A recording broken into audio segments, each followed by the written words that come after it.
What's going on, y'all? Welcome to another episode of Fun with Dumb. I am your host, Dumbfounded, and I am joined here with my regular group and cast of Fun with Dumb. Right here, I'm joined by Rick Lee. It's good to be here. How you doing? How you feeling, man? A little conflicted. We'll talk about it. We'll talk about it. All right. Mr. Rex Dizzy, how you feeling? Why you Rex Dizzy, how you feeling? Shady cosplay. I'm doing good, you know. It's a crazy time, but you know, trying to keep my head up. Yeah. How about you, Tony K? I'm all right, man. It's been a very weird month, and yeah, man. We're just trying to get through it.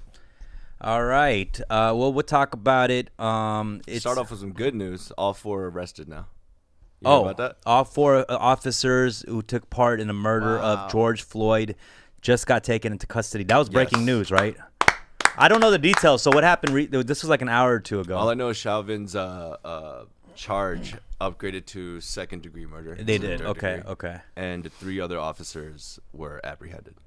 Nice. Okay, That is great news. Thank God. Steps, you know. This is breaking news. So if you're watching this later, just know that this just happened. Yeah. We just found about it. I was rushing out the house when it came on the news. So Right.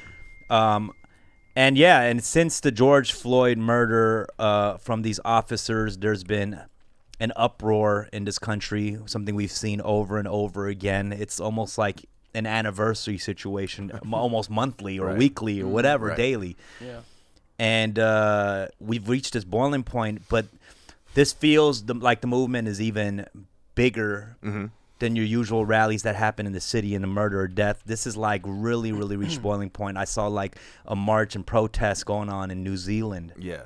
You know, every South state, America. every state in the United States. Every state, 50 states, all states. 50 states. Yeah.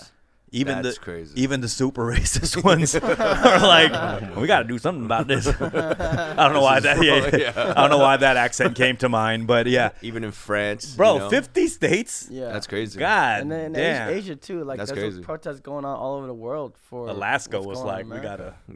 gotta. Alaska was like, we gotta do something.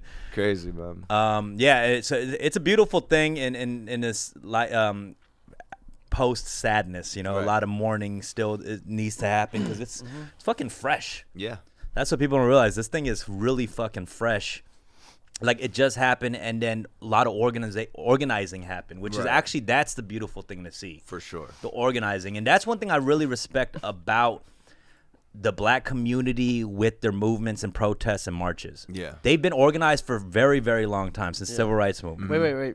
Can I just someone counted all Virgil states for the I like how I like how a meme came out of this whole Black Lives Matter movement, which was Virgil Abloh, Off-White designer for Gucci. Yikes. Donated $50 to the Black Lives Matter movement. Yeah. And I'm, dude, first of all, I'm not holding him accountable. Yeah. Like, whatever. That's, and to be fair, he was participating in a challenge. Somebody donated $50, got passed on to him. Is like, I donated 50, pass it on. You know what I'm saying? Like, bro, if he donated like a 50, well, probably if he donated 50K, there'll be some celebrities who would have stepped up and been like, I take that 50K challenge. He didn't really challenge himself. He didn't challenge himself with the challenge, I gotta say. He didn't challenge himself with the challenge, I gotta say. He met the prerequisites, you know? He's like, I'm gonna obey the challenge rules. He could have been like, I'll see that 50 and I'll turn it to 5,000 or 50,000. That's it. Yeah. He's like, strictly guidelines, $50 flat. But whatever. That's beyond that. But that's funny. They made a meme joke. Okay. But that's what happened. And right now, a lot of the beautiful thing is every community is stepping up. For sure. Every community. There's mad white people, obviously. There's mad Latinos, black people, all at these marches. I definitely would like to see more Asians participate in these protests. Yeah. And that's truth. And we're going to go into that more. I just know because we've been to these protests and we've seen a lack of representation with Asians. Yeah. Right. You know, it's like one Asian out of like 50 or 100 even. Right. Yeah. Is that what you? When I went, was kind of the same numbers. Let me not. There are Asians out there, and they're speaking up on social media and stuff. I'm strictly talking about social media, the protests. Right. When you go there, there's Yeah, a very, very small amount of Asian people represented over there. Social media is going off. Right, yeah. Oh, no. But even on social media, there is this other side of Asian people. Right. Maybe we should just jump into that right now. Do it, man. I have seen something that's very ugly, and I think a lot of ignorance. I'm not going to just say ugly. There's a lot of ignorance right now with a lot of the Asian community in my DMs, and also we've just seen two sides. Right. And I feel like this is a very dangerous situation because what I've been seeing with that other side who is not showing solidarity and kind of being like, yo, where were they for us when we went through COVID and there was bullying of Asian people? I see that becoming a very dangerous situation. I feel like that's going to be a group of Asian Americans years from now. Right. That right wing, like it's going to turn into something. Right. You know what I'm saying? Right. That resentment is going to turn into something ugly and even more dangerous. It's going to turn into a fucking movement. It's going to turn into the Proud Boys. All right, all right, chill. All right. Whoa! No, I just see it. Like writing the manifesto right now. I was like ready. I see it. Because think about all these. Okay. No. You know certain comedians and celebrities that we used to follow, like these white dudes who used to be very left and liberalist. Yeah. And then they became like these extra, like Gavin McGinnis and who Right. started Vice. Okay. And now he's Tila Tequila. Yeah. You know, these are people who are like liberals. Yeah. You know, and they turned on him. Right. And I feel like you feel the brewing. You feel like the early brewing. I hella see the early brewing, For bro. sure. For sure. And if we don't educate, which I've been doing, I haven't been like fuck off. Like I haven't. That's not what I've been doing. I've been trying to really have a reasonable, talk. And I'll be honest, I'm not the most well-spoken dude to kind of explain this. Right. Sometimes I feel like I'm not explaining it the best way. You know what I'm saying? My wording is not good. I'm the type of dude who writes emails with "yo" as the subject. Yeah, yo, I'm that motherfucker. I'm that dude. I sign off with a frog emoji. Yeah. I'm like, That's what I'm saying. Rack. But we know the general idea of what we needed to tell them. Right. And we want to obviously talk about it here, and we also want to get calls, maybe people who are more educated in this to call in. You know what it's all about? It's like bubbles, man. Like we're in our own bubble. That's why, like, it's kind of hard not to, like, we're shocked by seeing these Asians reacting like this because we're in our bubble of more progressive, and all our friends know, this is the right cause and all that shit, right? And support. But then we fail to realize not everybody's like that. And even within our own fans and shit, we're like, yo, you fuck with me. How can you not think, our thinking isn't aligned? And even while being woke, even as myself, there are things that sometimes I'm oblivious to. You know what I mean? Just because I'm aware of it and we're kind of forward thinking and more progressive than other Korean Asian, brothers and sisters, there's things that I still fall short too. Like even in this group, so definitely I think dialogue is very important. Where do you fall short?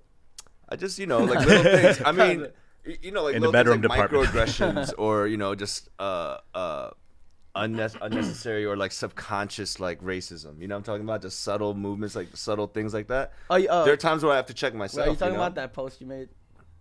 I mean, that was short-sighted of me for sure, but that wasn't, it wasn't out of malicious intent. Absolutely. I think I think the thing is, like, privilege has become such a norm to so many groups of people. Yeah. We don't even look at it like privilege. It's that's how the world works to us. You know what I'm saying? Yeah. Doritos. But I'm Doritos saying, is like, we in that bubble, and that's why it's important. It's like once we say it. Like, once we put out those posts or whatever, and then we start to see, like, oh, fuck. Yeah. It actually Cool does make Ranch a difference. flavor. People get affected by those things. Because we speak out, then we start to see, like, who's really out there, who's, how are people thinking. And the thing is, they're in their own bubble, and then, like, just like that, the what you're talking about with, like, these people maybe one day becoming this whole other thing. It's because, they can go out there and just say some racist ass shit. And as much as we clown them and then, like, mad people shit on them, there's a whole other bubble there. Right. Yeah. That's just like, you shared knowledge. You're fucking smart. Like, you. And it hypes them up. You know what Let I me- mean? Exactly. It They're like, validates fuck them. it. No, for sure. I got my community now. Exactly. But I think that's what this moment is about. But that's why if you push that community away, they're gonna join this crazy other community. Right. You We want gotta them, make and allies. you actually want to make them your ally, man. Yeah. Because that community is you're gonna give them strength. You're throwing another person that could be joining you in power and numbers into that community. Yeah. It's like, because, like, at the end of the day, it's like, is it our like, you know, like how is it people's responsibility to like keep holding people's hands and educating, right? Right. And like they can be angry. Like yesterday, right? You know, when I was outside at the protest, like I saw like this older white lady. She was holding a painting of like a black girl and a white girl, and it said all lives matter. Yeah. And then like you could kind of tell she was out there to support. Good intention. Right. But she didn't know what the didn't fuck she was doing, you know what I'm saying? She's a little Like older. she didn't really get it. She was tone deaf. Yeah. So like I get why people were mad when they saw that. But then like somebody threw a water bottle at her. And then she was like literally like it hit the painting, and then she was like what the hell? Like, yo, I'm here to support. Why the fuck are you mad at me? Because they just don't know. But it could have been better if we were like, yo, that's not the move. That's not it's taken away from this Black Lives Matter. You know what shit. it is though? Here's the thing. The problem is that people we expect people to know now. Yeah. You know what I'm saying? Like when I have young Asian kids hit me up being like, fuck that, they weren't here there for us and all this shit. And they're angry about that. When I sent my mom a transcribed Korean resource thing where it explains Black Lives Matter, and 5 minutes later she gets it. Yeah. There's an issue there, bro. For sure. There's a fucking issue there. Like, For sure. Because it's always like, oh, our parents might be more racist. yeah. But then it's like they get it right away, and then it's like fucking the next generation, they think they're mad. They're like college educated. They think they're mad smart, but they some smart dumb motherfuckers. Smart dumb motherfucker. There's a bunch of Asians right now. The first reaction, right, is like, let's get on the rooftop with guns, just like the 1992 riots. Right. Without even considering, like, maybe I should go and see what the root of the problem is. Go to a march, listen to some people. Right. You know what I'm saying? Like, that's how 28 years later the riots happen again. The protests happen again. Nothing gets fixed in the communities, There's bro. no elevated Nothing. way of thinking. Yeah, before we keep going though, I just Yeah. want to say the painting that the white lady held, it was so bad though. Okay. Like, that Shout out Nami. I'm not saying this. no, I but want that if she had to get a water bottle Yeah, for yeah, the art, yeah. the art was so weird. I would say that's probably why they were more mad. If the painting was fire, she might not have gotten the water bottle thrown at her ass. You know what I'm saying? My friend that I was with, we were just like, what is that? And that's the first thing that came to my mind. I didn't even see the All Lives Matter yet. I saw the painting, and we were both like, that is a whack painting. Bro, if somebody draws you, and they're not, Asian or they're not black, and they draw you, Yeah, it could be offensive. it could look super racist, Yeah, bro. yeah. It's like, why are my eyes that tight? Those are slits. You know what Exactly. I'm saying? Like, For sure. you gotta be careful how you draw For ethnic sure. people, bro. You gotta be careful. Nah, but I agree, man. Like, it's like everything's about the generalization and taking isolated situations and saying this is a whole group of people. You know, like when it comes to police brutality, it's our job to also understand that not all cops are like this. You know, this is a small group of people. Same thing with the coronavirus. When people were attacking the Asians, it wasn't all black people attacking Asians. It was a small Exactly. group. That's So one thing these- I want to clarify. These isolated situations, we have to kind of challenge ourselves to zoom out and understand that, oh, this is I'm not even saying small percentage. It could be a medium percentage, but it's unfair to group everyone as one and be like, yo, how come when they were attacking us during COVID, you're going to help them back? It's like, dude, that's not how, the fixing and healing works. And also, let me tell you this. There's a lot of talk and no action. These people hitting me up about where were black people when Asians were getting attacked post-COVID. Where the fuck were you pre-COVID when black people been getting killed for a traffic stop, bro?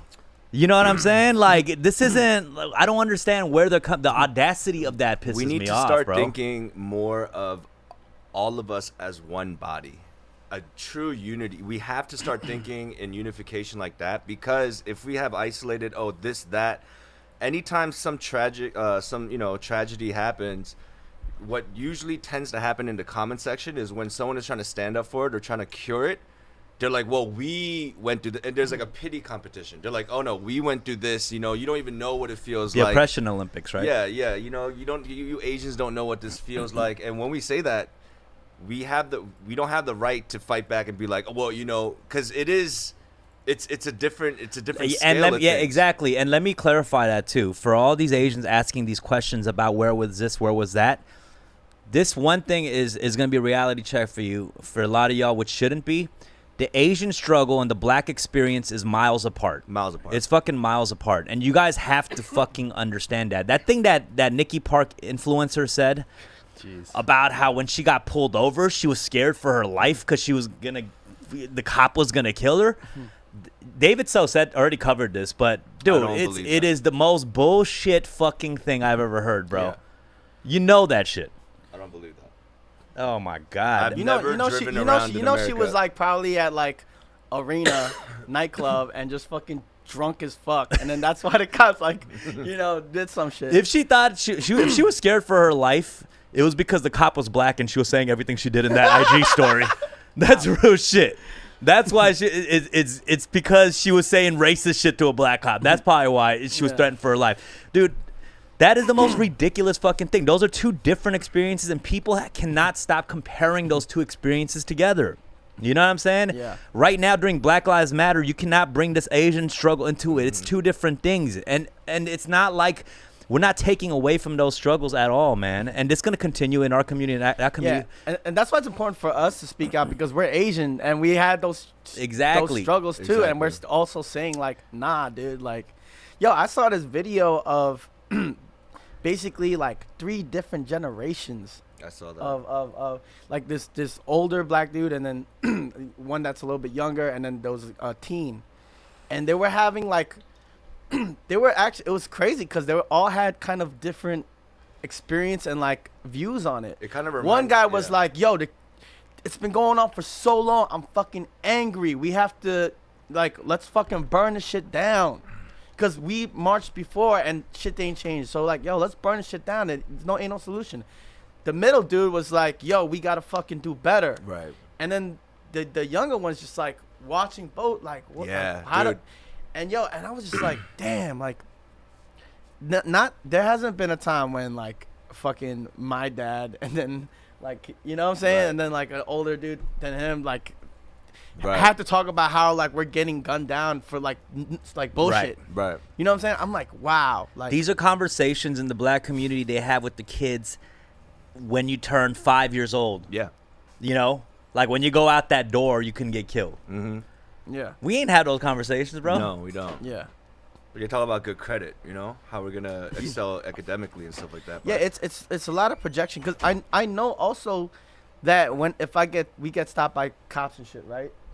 Like, as long as we fucking are respectful and like, just keep it like chill, even if my homie has like tattoos and all this shit on, whatever, like they're gonna be like, they might give a shit, they might be a little racist, but then I'm not like scared for my life. And then that's why a lot of Asians are like, yo, just comply, but then you're seeing actual footage of people complying and still getting fucking Right. killed, and you know what I'm saying? That's a dumb excuse, because and then obviously the type of protest, when it gets violent, the rioting's happening because of the fact that nothing has worked. So you can't be like, don't, if you have the privilege to be like, you should just have this peaceful protest, that's a privilege in itself for you to be able to say that. Right. You know what I'm saying? I People do. listen to you. People fucking listen to you. Here, everyone, and don't get all crazy, all the Asians, don't get all mad. We understand that Asians have struggles, but I'll tell you right now, man, if you don't fucking show up for the black community, you're gonna have this problem with the Asian and black community for decades to come. The world is watching right now, and if you don't show up right now, it's gonna leave a very bad legacy for our people in this country, man. Yeah. This is when I was thinking about how we're going to talk about this on the podcast, one other side I wanted to talk to you about is for the groups of Koreans, because I'm Korean, the ones that were liquor store owners, dry cleaners, delis, in the hoods, or just in like in DC. I lived in McLean, Arlington, and I crossed the bridge to go to DC. And there's a lot of beauty supply stores, liquor stores. I had a family member that was shot.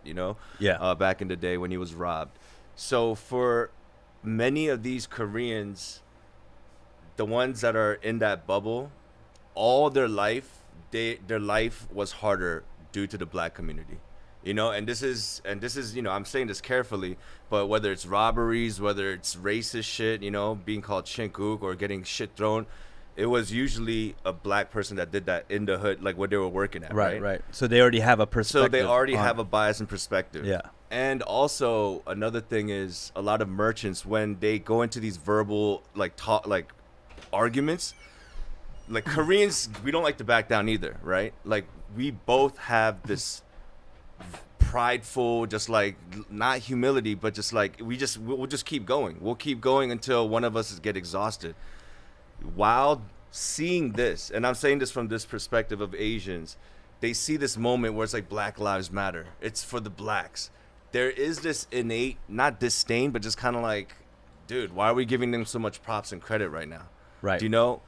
For these people, trust me, and I was very hesitant if I wanted to share this idea, but we have to understand a lot of the behaviors and philosophies. We have to go into the past and do our research and history to understand that it was an unfair system from the beginning. And a lot of things that we talk about how liquor stores and, you know, just like the cliche, like the ghetto factors, we have to empathize and we have to switch shoes, man, and understand where this is coming from. And this is hard for a lot of people. I can't tell. And I agree my with, aunt whose uncle was killed to be like Black Lives Matter. I agree with you, but here's what I'm calling out. I'm calling out the youth, the Asian youth. No, for sure. To actually step in and start that conversation. Yeah. And that is so important, and it's not happening, man. You know, I grew up, when I was a child when the LA riots happened, 6 years old. Right. For many years, when I hit the teenagers and I started getting hit with that Asian pride wave, I looked at the rooftop Koreans and we glorified them. Right. We looked at these dudes like badasses, you know what I'm saying? And that glorification still happens. And they were badass. They held down their things. But do you know how that looked? It looked really bad, man. Yeah. Shooting, you know, and you kill somebody out of, you know, protecting your store accidentally or whatever happens. That could escalate the situation for decades to come. You got to think you got to think how to deal with these situations, 100%, man. 100%. I mean, and it's not easy. It's not easy. You know what I'm saying? It's not an easy situation, and this conversation isn't easy to have. I'll probably get grilled by Koreans and Asians for this. Like I'm from Koreatown, bro. I'm from a town where we learned. Are you sure? I can't tell. Was that tattoo? The tattoo or the jersey? You know, when my parents started to kind of slow down and fall behind in technological advances, right? Like, you know, how TVs, computers, all these things change. Apple TVs, all these things change. And I remember when I moved out the house, I went to New York, I came back, and it hurt me. It, like, saddened me to see my parents so behind on, like, technology. And then it hit me. It's like, it's your fault. It's your job to update and, you know, kind of teach your parents these things, right? And on the outside of that, too, with thought process and what's going on in the current culture in the world, it is our job right now to talk to our parents about this as well. Yeah. Because it's still going to affect them, you know? Things are not going to be the same now. And we need to, even if it's uncomfortable, kind of hesitant, it's hard because we don't even talk about love really in our own family. You know what I mean? Right. And to even talk about anything positive or mushy or gushy like that with your family as Koreans, we need to take this time and opportunity. This is a blessing for us to talk and maybe even mend some of our own shit within our family. Yeah. And we have to do that. Of course, 100%. You know, talking to them and getting them to understand is great, but another reason why we should do that, not only for their own like understanding, is because a lot of our parents vote. You know, a lot of us, like, we talk that shit, but a lot of us are lazy when it comes to actually voting. Yeah. But our parents are fucking voting, dude. And you know, a surprising amount of Asian parents voted for Trump. You know what I mean? Because they see like Trump at the church. You know, they fell for the not bullshit. Not even that like money. Yeah, know? They're like, oh, he's a good businessman. I've seen his face so many times. Yeah, right. So they love Atlantic City. Yeah. yeah. You know what I mean? Asians be at Atlantic City for sure. Come on, dude. Taj Mahal, let's go. But yeah, that's actually one of main reason why I think we should talk to our parents, educate them and shit. Speaking of that video with like the 3 generations, I thought of that. When I saw that, I thought of like even the Korean community in Koreatown, right? The 46-year-old, the oldest gentleman in the video is like, no, we need to fight back. Fuck it, we need to loot. That's the ajashi that's, you know, remembering 92 and be like, nah, we got to go back on the roof and fight back. And then the middle guy is the new, you know, it's the current age, which is like, no, this is a new way of thinking. We have to do it differently.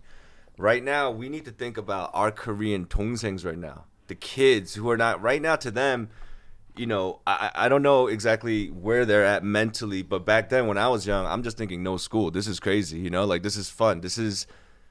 We need to educate. I'm tired of being like, oh, us Koreans, like, yeah, we're a little behind on these things. No, we need to catch up right now. 100%. And we need to talk to our youth, man, for sure. Because they're walking, like, this is not McLean, Virginia. McLean, Virginia, if I was at home, I wouldn't even know this shit was going on. But here, you guys are in the front line. Okay, right? let me address a person here in the chat. Paul's modeling company, who's, you know, obviously talking about Chinatown, Koreatown getting looted. And he keeps saying, like, bro, where's Asian men standing up?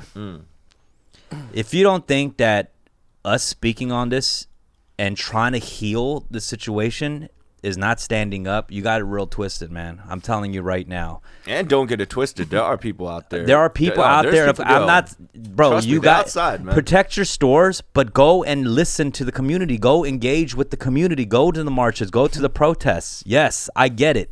I get it. There's both sides to this, man.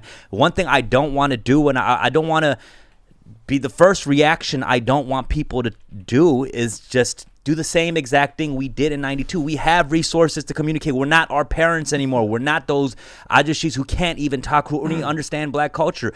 Black culture is what made me be outspoken about things. Honestly, it's what made me unapologetically Asian.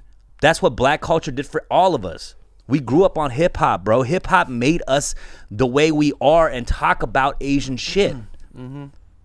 I don't understand. Say it again. I just I mean, yo, all these people who are so like fucked up about you know, the racist attacks during COVID or whatever. Yo, this is now our chance to like put a voice to our faces and shit. Like if we come out and we show solidarity and support, you think like all those attacks are gonna, you know, in the future are gonna like keep happening and shit? I mean, they might here and there, but like, yo, if we come out and we actually be like, yo, we stand for something. We're in America. Like a lot of times, yo, the Asian voices are like mad quiet. It's because it's also like part of our culture, right? Yeah. Like, yo, stay out of trouble.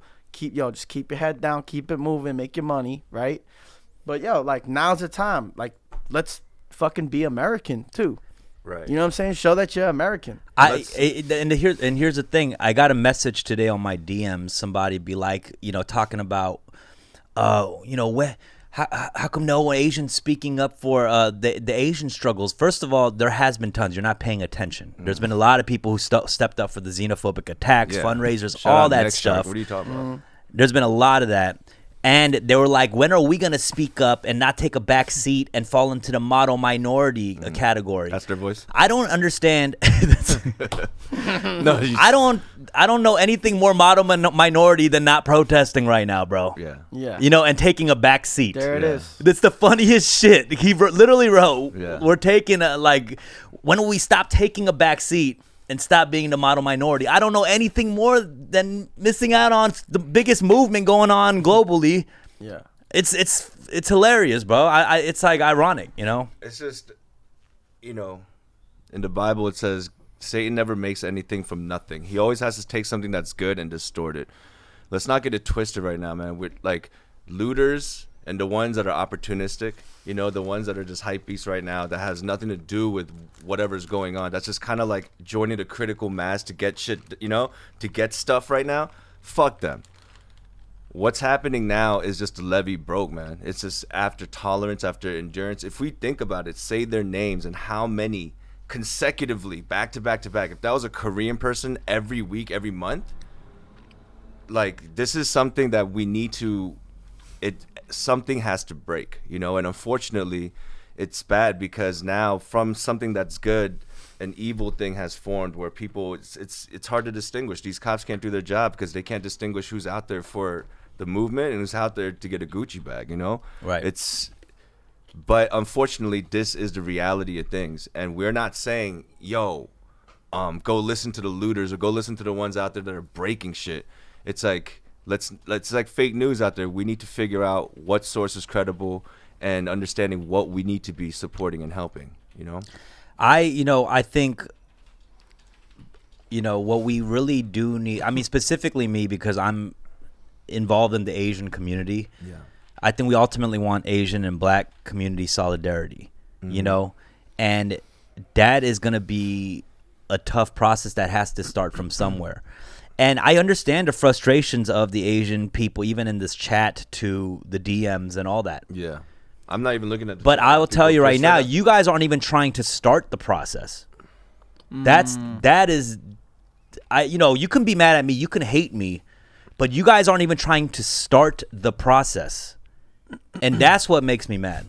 Like the mentality of, the dude who was talking about all this stuff is just literally, it's the same exact mentality. Right. From 30 years ago or whatnot. Right. It's the same exact mentality, these cops have had. When I talk to older people sometimes, like people who live their lives and they're near mortality, they're near death's door, they don't really have fear of your opinion or, they don't have fear of man really. They just say shit. They could come off super blunt, racist, like kind of inconsiderate.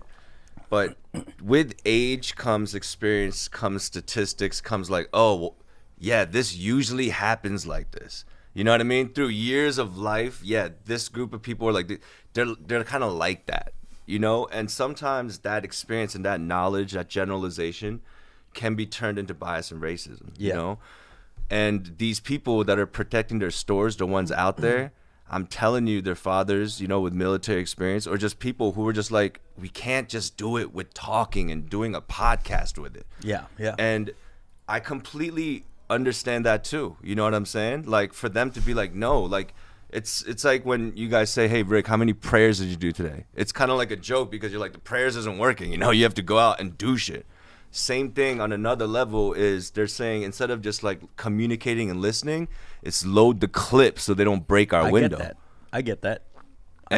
That's why right now, dialogue, we're going to have a lot of agree to disagree moments. 100%. No one's going to walk away and be like, Rick, that's it. No, 100%. And if you have the gift of gab, of being able to communicate, you have a duty to step in and speak up. For sure. Speak up for those who can't. Right. You're right. Some people is like, yo, load a clip. That's how they communicate. Right. But that's not us. You know what I'm saying? Like we're communicating in a different way, and you got to step up to the plate and do your job. And that's not a pretty job. No, you know what I'm saying? I hear you. Also, the thing about communication and like not being able to articulate things, I think that's one thing that I did see a lot of my friends and even like friends that have platforms and stuff. I think a lot of them are kind of scared because they're not the type to talk about this shit, and they also don't want to get like flamed and shit. They don't want to, what I'm saying, because they know that they're lacking in that department. Mm-hmm. But I still think it's important, because like that's something that you have to, sit there and think about what you want to say, and that uncomfortable like moment. I think it's worth that. You know what I'm saying? Like take a second, right, and deal with the fact that you don't know what to say, and then think about it, and then say something. You know what I'm saying? Because, yeah, like, I keep seeing like, if someone posts some shit, I see the reaction. I see either an opportunity to have a real conversation, with somebody else. And then both of y'all might not know. And then you guys can talk about it. I want that to happen even now. Please join in the Discord. Even people who don't agree with us, I've seen a couple of comments like you guys might not agree with us. Please, let's have a conversation. I promise you, we will not fucking attack. No. Let's have like a real conversation that needs to happen.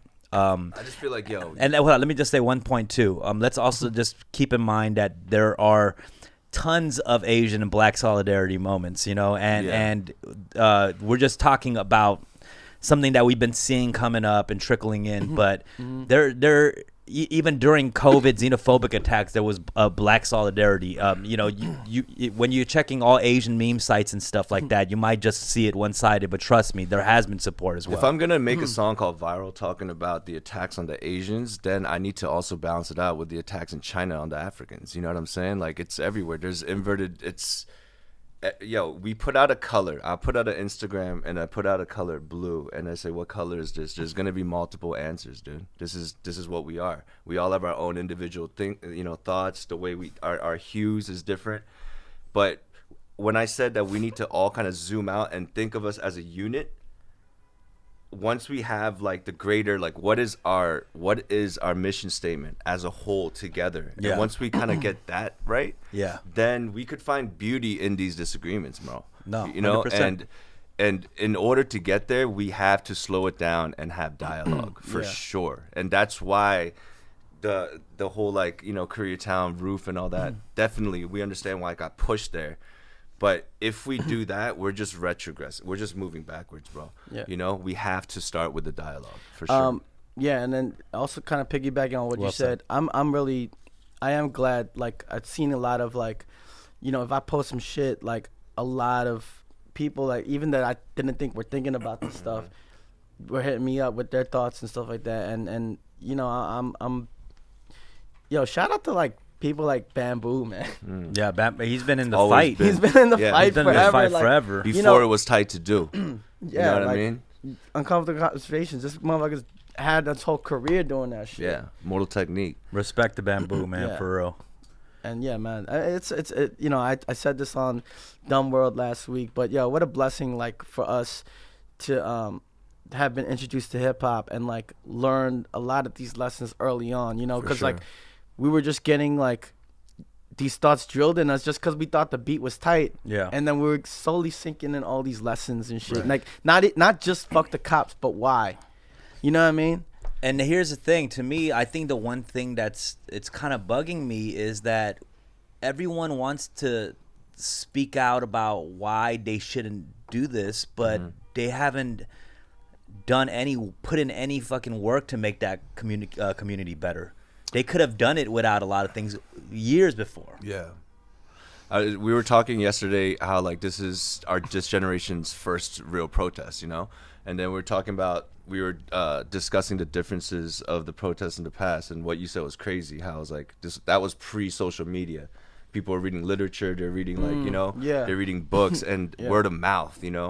Right now, anyone with a phone and internet connection can broadcast something themselves, dude. Yeah. Do you know what I'm saying? So even without knowledge or just any emotional direction, they could go on live and garner an audience and create truth out of nothing. You know what I'm saying? During this time, definitely while we're saying we should have dialogue, another balance that we need to think about is we need to sift through the bullshit dialogue. You know what I mean? Or the ones even that's mass, like, okay, let's it's for good, but they're missing the point. Right. Like when I make a song like Viral and I see a comment about like, yeah, this song is so fucking dope because you motherfuckers, and then it completely misses the whole point of the song, right? So definitely during this time, I can't wait till we have a few chats. All right, let's go into some calls, man. Please call in the Discord right now. We're gonna take some calls from everybody out there. And I love the regular community we have too, because we actually have I think our two core groups are actually Black and Asian. A lot of the people who tune into the show. So this will be actually a very good conversation. Please call in, request some Discord calls. Do we have any, Tony? Should we go into it or what? Yeah. We got first up Eric Chung. Eric Chung. Okay. Chung. I'm guessing he's Korean.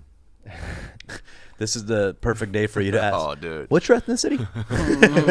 Black or yellow. Minority Report from Rick Lee. All right.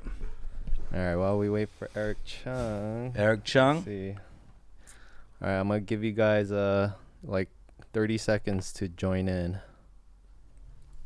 Thank you guys for tuning in, by the way, man.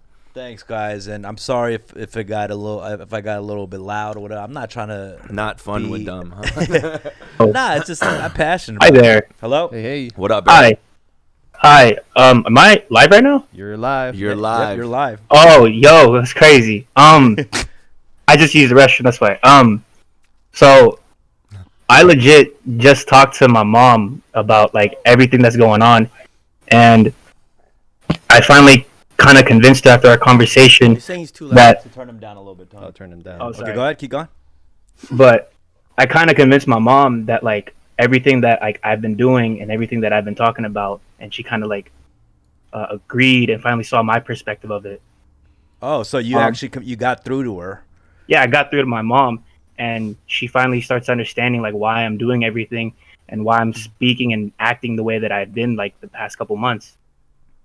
That's what I'm saying. Like literally, Yeah. I did the same thing today. I sent her I discovered this like how to have a convo with your mom, aunt, uncle, whatever in Korean thing. I literally sent it to her and she understood. Yeah. She straight up understood.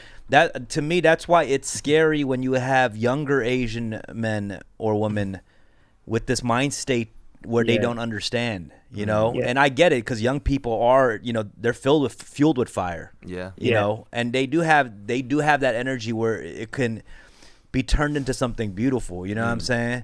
Yeah. And I also understand why that's dangerous too. Yeah. If you start already sharing these like ignorant views, Yeah. quickly it spreads like wildfire because people will listen to, you know, those voices, and it's sure. going to turn into something dangerous. You know. Yeah. But yeah, continue. Go ahead, Eric. Yeah, being that Wait, hold up. Can we turn them up on this side, Yeah, like on the monitor or something? Turn up on this side, but not in the yeah. Thank you. Go ahead. I could barely but hear. being that somebody that practices like a black culture, like I'm a b-boy, I dabble in rap, I graffiti. I've always wanted to like, and I'm like super invested into like DJing. Jesus Christ, I- 4 elements over here. You got the element. Nah, I can't get enough. He's like also the fifth element, entrepreneurship. Did you go to But- KRS's School of Hip Hop, bro? Jesus. All right. And I went to KRS concerts, you know what I'm Okay, saying? yeah. But Oh, wow. no, but it's just like I felt that it's my responsibility to do this because as somebody who has created a lifestyle off of black culture, off of creating like black culture is giving me so much, and it's finally like an opportunity. I think that's a bad way to say it, but like I feel so obligated to do this, and I I feel hear like you. this is the right thing to do. I know? hear you. That's I dope, man. actually have like one question for you guys because like this is something that I'm currently struggling with. Like I said, I just talked to my mom and kind of convinced her like this is the right thing to do. This is the right side of history to be on. But I told her, I want to talk to Dad. I want to talk to my dad about this, and she got like really scary. She had that like look in her eyes. If you know what I'm Yeah, talking about. dad is a whole nother thing, bro. Mom Yeah. is one thing. I know my dad will be another thing, but I plan to have this discussion Yeah. with my dad. And But- you know what? And I feel like we do have to stop underestimating our parents, man. Right. You Yeah, know, they but, like- have. Yeah, go ahead. But like, how are you gonna do that? Because I'm not gonna lie, I'm like extremely scared to talk to my dad about this because my dad is not the kind of person to let down in an argument because he Yeah, doesn't. but what wanna is he look gonna like- do? I mean, what's he gonna do to you? That's what I'm worried about. I don't know because this is like, He's like a very "Meet big me issue on the to- rooftop. You know? I was just wondering like, how are you guys gonna do it? And like, how? I mean, I don't there's think you anything should I can say. underestimate your father's ability to kind of be understanding, man. As they, you know, the stronger, hard-headed fathers, as they get older, they become softest, man. Not softest as in weak, but they just, you know, because they've been so stern and strict their whole life, like there's a fatigue, man. And then you talk to them, and without fear and without authority, when you speak to him, don't tremble, you know, just say it, and he will respect you and listen, bro. And if it doesn't work, then, you know, then at least you know you tried. But you know, there's a lot of things I told my dad, you know, as a Christian, even about homosexuality and just Old Testament, New Testament, hard ass questions. Back in the day, you know, he'd be like, pray, shut up. You know, now the fact that he's, you know, they're so used to speaking in absolute value terms, just like 1, 2, 3. As they get older, they go deep into the decimals, man. Trust me. So it's gonna be a great conversation. I bro. also think that we put off these conversations just because we just feel like they're just not gonna give a fuck anyway. Who gives a fuck, right? Like, why are we gonna go through the trouble of doing that? But I think it's good for us to do that and just to be surprised by the reaction, for to sure. put that fire in us, letting For us sure. know, like, damn, this is a universal experience. Like, people can understand. You know what I mean? That's why I think it's important for us to do that, because we need to be shocked and surprised that, you know, even if our parents can understand that, then, you know, everyone else out there can too. For sure, bro. And I have two things to say to you, brother, before we hang up. The first thing is our inability to think that our parents can understand and accept and adapt is the thing that we need to break for our people to really make the solidarity happen. That's very true. And the second thing I want to say is about the, you know, you took mad credits and you have, you know, you feel like you owe to do this thing. You feel this obligation to help the black community out because you do hip hop. Trust me, I had that same feeling too. But I want to say that feeling is wrong, bro. It's like, I don't want you to feel like you're obligated to do this because you're a hip hop artist. You're right. This is a human. that's true. This is they're people. You know what I'm saying? So like, I thought that too. I was like, damn, if I do this and they see me on the protest and I'm speaking out about it, will this be prerequisites for less like blaming of cultural appropriation later? And then Hip-hop me wasn't thinking the like only that reason, already is not healthy. So It's true. So yeah, Hip man. hop wasn't the only reason. Yeah, of like, it's just more like No, from no, what I've been 100%. seeing, I'm not it's saying that was a real soul. ass Yeah, shit. yeah, yeah. You just dropped I know, a I know. gem It's right just there. like I'm just saying. No, it's just more like yeah. everybody around me is like all my crew, like my crew members, the people around me in the communities that I'm involved in. They all been saying like, yo, if you're not speaking as somebody who practices these cultures, then you are a vulture. You're a culture vulture, man. Yeah, Right. You're not really about this culture. And yeah, for sure. I have But the So, ones you're that right. are, But that is the a good ones that are reminder. That is a doing- very good reminder. Yeah. Yeah, Eric, thanks for calling Thanks in, for bro. calling in, And bro. Appreciate it. that was Hey, some thanks real, for having me on. Love you guys. Love all No, your thank work you, man. That was some real honest shit, man. I really hope that that Yeah. conversation I'm with your excited father for goes I'm well, excited too. for that convo, bro. Thank you guys. Appreciate All it. right, man. Thank you. Peace, Okay. man. God You're- bless. Can't wait to one day see his act. He's gonna be breakdancing while spraying graffiti and DJing and rapping. The all Y'all, in one. y'all ever seen Jay live? Mm-mm. Jay live, fucking he Yeah, he scratches DJs and and raps. I did all four elements of hip hop and realized like I sucked at all. Even the rap part, and I just chose it because I was like, oh, okay, I don't have to take a crate of vinyl to every club. Right. I don't have to exercise and learn how to break dance. Oh, and graffiti, like there's a good chance I get arrested. Yeah. I think I'll just MCing is for me. Sounds about right. He saw B-boys like, Ooh, that's that a lot looks of work hard. right there. That A lot is- of work. All right. Okay. Let's take another call. We got Wes, Cindy. West Indies. West Hey, Indy? yo. What's Yo, up, what's bro? up? How are you, man? West Indy. Wes, Yeah, Cindy. I'm good, bro. Oh, West Indy. What up? Where are you calling from? I'm calling from London, fam. Oh, okay. Oh, shit. nice. London fam. What's up, brother? How you doing, bro? Yeah, I'm good, man. I'm just trying to do my bit to support the Black Lives Matter movement, man. Yeah. I was trying to create some artwork and donate to any charities that are available at the minute. That's sick. You're an artist? Yeah, more a musician, but I do drawings, things like that. So I just wanted to make some art and things like that to support.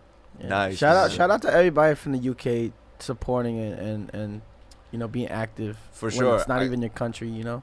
I kind of was curious, like, how, you know, other countries are viewing America. What are your thoughts when you see kind of like the simultaneous protests and all that? Yeah, man. I think it's been massive here. Like, there's people been protesting in London. It's been a massive social thing as well. But one thing I actually wanted to ask you guys is, what is your thoughts on people like virtue signaling with like the black square thing? Like, I've seen people that I know that don't really care about the movement that are posting on social media, and I mean you know, that clearly exists. I was pointing that out early, but I kind of let that go. I feel like that's a part of me that I was like, you know what, that's not where I should put my focus into. Yeah, you know. 100%. Like, And I was doing that. I was all like, yeah. where the fuck are the international artists not speaking on this? Where are the, people who've exploited black culture, all this, why aren't they speaking up? But like, we can't wait around for those Right, cats. right, You know what I'm saying? right. You know, I don't know if it's Jake Paul or Logan Paul. I get those two mixed up. But they posted some shit where he was really addressing, like, his privilege and all that stuff. And those guys are toxic. You know what I'm saying? I don't really fuck with them. I don't fuck with their content. But I reposted that thing because I don't know. We can never tell. Like, we can't look into people's hearts and see who's really bad and who isn't. Right. But I reposted it because this fool has a large demographic, a huge audience of kids that look up to him and listen to them. And, as long as what he was saying wasn't bullshit, like, yo, I'm going to share it because I don't, like. For sure. And especially those kids probably are the ones that need to hear the shit most. Yeah. You know what I'm saying? Like, he probably has a super like all lives matter fan base too. Like, exactly. You know what I'm saying? So when he said this whole thing, whether it was a script or not, like, that demographic was hit. No, yeah. So I'm gonna like, fuck it. I'm not gonna be like sitting there like, yo, is he really about it or not? I'm gonna say, yo, he's doing his part. Like, fuck it. Yeah, the execution and like the display sometimes overpowers the intention too, So when Rex saw it and it hit him different, like, damn, this guy who's usually a clown having this moment of clarity and just being honest, whether it was trolling or not, him posting it on his network, it actually, it put it under a different light, yo. So I don't ever worry about other people's intent. I just worry about if mine are clear. Yeah, and then that's the way. I was focusing on the other end for a long time too. But the thing is, we're seeing that kind of similar vibe where people feel it. Yeah. And I think they genuinely feel it, but there's just no action. Yeah. Like, if we didn't see that behind the scenes footage of that woman holding the drill. Come on, dude. Like, there's going to be, everyone is looting their own ways. Like, other people are going to shoe stores getting boxes. Other people are trying to loot and get, like, digital kudo points right now. You know what I mean? Everyone's trying to couldn't believe that shit was real. That shit is crazy. The opportunistic, it's so wild, man. It's because of loot boxes, man. These new games, man. Yeah, you know what? It's funny, though. When I reposted Logan Paul, I couldn't even bring myself to repost it without fucking, like, without, like shitting on him. Like, it was so hard for me. I said, no matter how corny you think dude is, he is speaking to a massive audience. That's corny. That is the word. That's not even a backhanded compliment. That's like a front-handed compliment. I was like, I still gotta get this off, but I still this fool just straight. Don't fuck with this dude. But yeah. That's like holding him by his neck, like, holding him up, like, look at this guy, he's doing a good thing, fucking asshole. Fucking asshole, you gotta love this guy. Yo, but speaking on that, the social media, that shit is so. Yeah, it's cringe. It's cringe. Man. She literally drove up and was like, BLM. No. I think those are people on the street. Oh, were they? Yeah. Oh, okay. I thought she literally was like, oh, okay. Yeah, man. Thanks for calling in, bro. Is there anything else you want to ask or talk about? One other thing Sure. I wanted to ask. Have you guys seen? There's like a lot of sources recently about some protests where there's just kind of organized bricks that are available to protesters. Do we want to get into that, like the conspiracy? You see, I don't. The thing about that, I don't know. I just don't know. You know, I mean, we don't need to talk about like who done it. But let's talk about how interesting that is, though. Like, what the fuck, man? I thought it was quite mysterious interesting. piles of bricks appearing. Is that happening over there in London too? No, actually, but I saw mainly in like the major kind of states in America. Yeah. In New York, I was watching a video about it. And I just thought it was weird. I feel like there's like a third power to this in a way. Like, I think there's anarchists in the days of CCTV, we'll just review. Well, hey, Dumb, I just don't think. Remember the time you went? The day you went to the protest. Yeah, the cop cars. Yeah, why don't you talk about that? Yeah, the cop car. Okay, so the protest I went to a couple of days ago there's actually a video of a guy who was there right when this happened with the cop car getting burnt, and he explains the conspiracy, or he believes that it was a plant. I was there when that exact thing happened. I was like probably like a couple of feet away from him. I was looking for you. Yeah. So there was a cop car just sitting there. Right. No cop around, just sitting there on the street. Right. And like we're marching, and the one dude walks up to it, hammers it, and then all of a sudden everyone kind of joins in, and in a matter of like 3 minutes it's in flames. Right.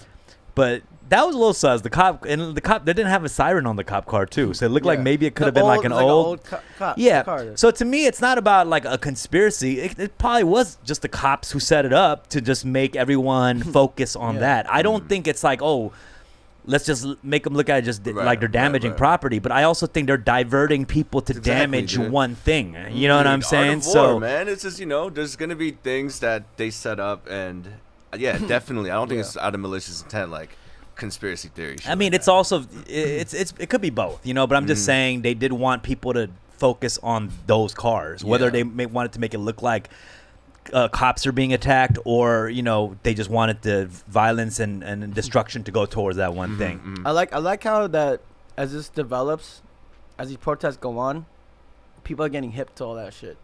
Like first day was like, oh fuck, and then now it's like, even the protesters are kind of like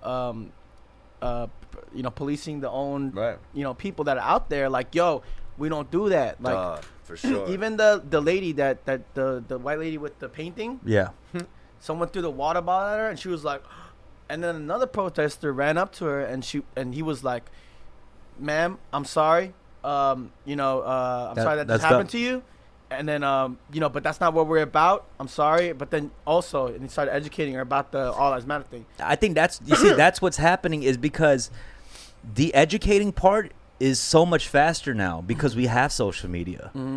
All these things getting shared with each other. It's like, if this happened before social media, it couldn't get even way more violent, and it did. Yeah. What you said last time about, if you're not curious, it's over for you, right? We have the tools to learn right now. Yesterday when I got back home, I sat on my couch, I was casting to Twitch, and I was jumping from Houston to Portland to Seattle just in a click of a finger, and I'm literally there. They're talking to cops. You could get different demographics, different opinions everywhere. You just have to go and educate yourself, for sure, man. Yeah, imagine being like back in the day, or even 92. You don't even know if your side is like where to go. Yeah, like social media is crazy. Yeah. Yo, thanks for calling in, bro. Appreciate it, bruv. Yeah, thank you. Yo, you a fan of People Just Do Nothing or what? What's so funny, mate? My cousin, he works with the people from People Do Nothing. No way. FM, dude. What? Corrupt FM. Corrupt FM, yeah. Steve's. Grinder. Stay safe out there, buddy. Stay safe out there. No. Peace, guys. Peace. Let's take another caller. We got MC Trek Life. Trek Life. Is this the Trek Life? The Trek Life. Hello? Can't hear you, man. Hello? Trek Life? You might want to resituate your mic. I'll get It's back the to you, homie man. rapper Trek Life right there. I'd love to hear his thoughts, actually. Okay. People wondering, People Just Do Nothing. We'll get him back on if you want. It's a show on Netflix. Let's just it's amazing. see if we can get him on. I don't. Killa West. Killa West. Hello. Killa West. Hello. What's up, Killa bro? West? Not much, guys. I just want to say, first of all, respect to you guys for doing this and just having this open dialogue for people to, have this dialogue, specifically the Asian Americans. No doubt. Thank you, bro. Oh, could we, Tony, could you lower him a little bit in the? Okay, cool. Yeah, no, I appreciate it, man. And of course, like, we're not dudes who are the most necessarily qualified. We just have our beliefs, and we want to mainly hear from you guys more than us, honestly. True. So, yeah, what's up, bro? Yeah, 100%. I guess so. I had a question. So, like, as rappers who are a part of the hip hop culture, can you guys talk about like what hip hop has done for you guys and why it's so important for us to speak up? And also, like, how has hip hop opened the door for you guys to understand and empathize with the Black community and their ongoing racial struggle and discrimination? Dumb, I know you kind of already talk about this a little bit in your podcast, so what hip hop has done for you. So I'm kind of curious to hear from like Rex Dizzy and lyrics a little bit. Reminds me of that Drunken Tiger intro. Hip hop emoji. Do you remember that, Joe? Yeah, go ahead. Yeah. Right? I mean, I kind of talked about it earlier, but yeah, the influence is crazy. Like I'm telling you, we would literally, just because we liked the music, like because I wanted to rap, I would go buy like A-side, B-side singles and shit for instrumentals, and then I would hear the songs on it, and then accidentally, almost by accident, get woke, just because like I'm listening for the beats, but I'm starting to hear these words and it's sinking in. And, I'm blessed to have had that experience, you know what I'm saying? Like, and then listening to Dead Prez, KRS-One, Public Enemy. You know what I'm saying? Like, it's really blessed me to be more open-minded and have perspective. Yeah. And you know, giving me the tools to call shit out. You know what I'm saying? Like, even Rick here, like, yo, without hip hop, like he's had, you know, during you know, the COVID, you know, racist attacks against Asians, you know, he might have expressed it in a different way if he didn't have hip hop. You know what I'm saying? So like it's really just in so many ways, like education, learning how to articulate our thoughts better, and in a cool way. You know what I'm saying? Like, we could come off very corny. It's just, yo, I just, like, this just came to me, and I already know in the chat. I'm not watching the chat. Shanwai's going to make fun of it, say it's corny, but, like, hip-hop gave me a voice, man. You know? And so that's why I need to get that voice back right now. That's hip-hop, like, when I was younger, I didn't know how to identify myself, and how, you know, I was struggling with being Korean and trying to adapt and acclimate at, you know, like, since elementary school. And listening to this music, listening to the genre and just the style of it, it gave me an opportunity to say what I want to say and how I wanted to say it. And through there, it evolved to a lot of different things. When people enjoyed listening to me, that gave me confidence to become a storyteller and become a performer. So that was like a ramp for me to become who I am today. So hip hop gave me my first voice, you know, when I was still trying to find it between Korean and American. And now the people, you know, the people that this music originated from being voiceless right now. It's like, it's just kind of like this thing where it's a beautiful cycle. I need to give it back, yo. Yeah, I just say beautiful cycle, huh? I had to do it. No, I mean, just what I said before. Like, hip hop taught us to be unapologetically Asian because it was unapologetically black. Like, I keep saying that one line because it's so simple. You know what I'm saying? It's such a simple line it's a simple line that really explains the way we are. You know, it did teach us. It taught us so much, that confidence, the way we speak from our hearts. It even taught me rebellion in a way because my parents were so against it. You know, it taught me fighting for what I believed in a way. You know, yeah. Like I had to. It's like, NWA said. Yeah, man. Fuck the police and fuck you. Now don't come in my room. Put the mattress up. And then you put the big ass mattress up. I think that actually happened, to be honest with you. Yeah, bro. Does that answer? Yeah. Go ahead. No, for sure. Yeah, and I can relate to that to a certain extent because so I'm also a b-boy and I've been dancing for 10 years. For me, like, hip hop has like done so much for me because like pre-hip hop and pre-dancing, like, I was like the quiet, skinny Asian kid who couldn't play like the popular sports like football, and I was picked on for being Asian, and to the point where I also kind of hated being, you know, Asian myself. Right. And also I just had like zero confidence when it came to like speaking to people or even girls. But basically, like, for me, this dance kind of turned me into, I guess, a more confident, extroverted guy, and it has done so much for me. And I think it's also for us, it's important that we do give back. It's also helped me to kind of have open conversation with people within the hip hop community, specifically like the Black people, and be empathetic towards their racial injustice. Right. Because I think if you participate in any of the elements of hip hop and you don't support the Black community at the time, where specifically the Black community created hip hop from their own struggles, from their own racial struggles, I think it's kind of messed up. And I think that in itself is kind of pretty much like cultural appropriation, if anything. That's a very healthy way of thinking, man, and that's true. It's like we have to do our homework, you know. Yeah, I mean, I think luckily, you know, and I don't want. I know earlier on we're like calling out people who aren't vocal about it, but there's actually this is really something going on. There's a movement going on where people are really vocal. Yeah. A lot of young people are finally being active and not doing slacktivism work. Yes, there is virtue signaling and all that. But there is actually people putting in work too. Right. So I want to praise that as well. Hell you know? 100%. And I think also just because like I'm seeing like a certain percentage of Asian Americans who are still kind of like quiet, and they're scared to kind of talk about this because they're either like really uncomfortable to finally speak up about, you know, just racial injustice, and it's their first time doing it. So, and also just I think people are just afraid to kind of, you know, find out that they have their own racial bias and racism inside them. And I think, again, it's true. You guys are definitely you know, giving the people the opportunity to really speak out. And if anything, the Asian American, what we can do together is just really try our best to support each other. Yeah, no, for sure. I'll tell you the steps you got to do. First, get Eminem's but at the same time, we definitely got to help each other out. First, buy Eminem's song featuring Rihanna, "I'm Not Afraid." Yeah. And then blast that shit to level 9. I thought you were gonna say dye your hair like Eminem. No, I'm not afraid, and then just march. No, I'm kidding. But yeah, no, I feel that, man, and we can't intimidate. We got to invite dialogue, and we got to encourage, man, real shit. And I think you're completely right about that. There's a lot of young Asian people who want to get more involved. It could be very intimidating. Yeah, you know what I'm saying? Yeah. But I just want everyone to know their support, man. People love it, man. And that's why I stopped chilling on the whole calling out people. I was actually just about to say that, because it is kind of contradictory how we're like, yo, don't be afraid, we'll do it.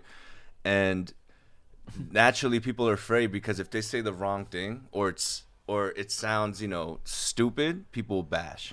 You know, people will be like, what the fuck? And that's why, like, for me personally, I'm not saying everyone has to, but like, you know, the Nikki Park situations and all that, I was like, what the fuck? And my response was, but then we need to react in a way kind of like how the lady with the painting at the protest. It's just kind of like, all right, I'm sorry that happened and you got called a dingleberry, you know, but this is why, you know, and we kind of, because I've seen the differences between like people who are just trying to protest on their own with no experience, no organization, and the ones that been doing it and know what they're doing, you know. So we have to kind of be a little bit more, you know, wary with like how we react and kind of like talk to people. And you know, especially when they're trying to talk anyway, because they usually wouldn't. You know what I'm saying? So, you know that like fans calling out their favorite artists, that shit. I think you guys should continue to do that. Okay, so you're on the opposite end. That you believe that they should keep calling them out. No. When I'm talking about peer to peer, stuff like that, I don't think so really. Yeah. But when it comes to like your favorite artists, like put them on the spot. Fuck it, you know. Because a lot of them are either going to take action and start actually they talking, have the platform. True. Yeah, they got or the platform. they're gonna show their true colors. yeah, And then you'll know if you fuck with them. Or Yeah, not. I mean, you know what? Now I'm going back. Well, because I'm only saying because these are the people you're giving your money to. Like literally the people right now who are going through hard times financially because of COVID and everything are giving money to artists. Like, do you want to, like right now, who do you want to support? You know, like this is, you know, you're like fuck Target and all these corporations people are burning down, but protect the mom and pop shops. You support corporations through these artists too. These are corporations. They're just artists, but they're corporate artists. You know what I'm saying? So keep that in mind. Don't you want to support the mom and pop shops? Don't burn down the mom and pop shops. You're gonna burn some shit. Yeah. You know, I don't know. Relax. All right. I'm really deeply Okay, wait. I don't know if that's the same thing we were talking about. You Right? say you're the mom and pop shop? I'm just like, yeah, I'm the mom and pop shop. Don't burn me down.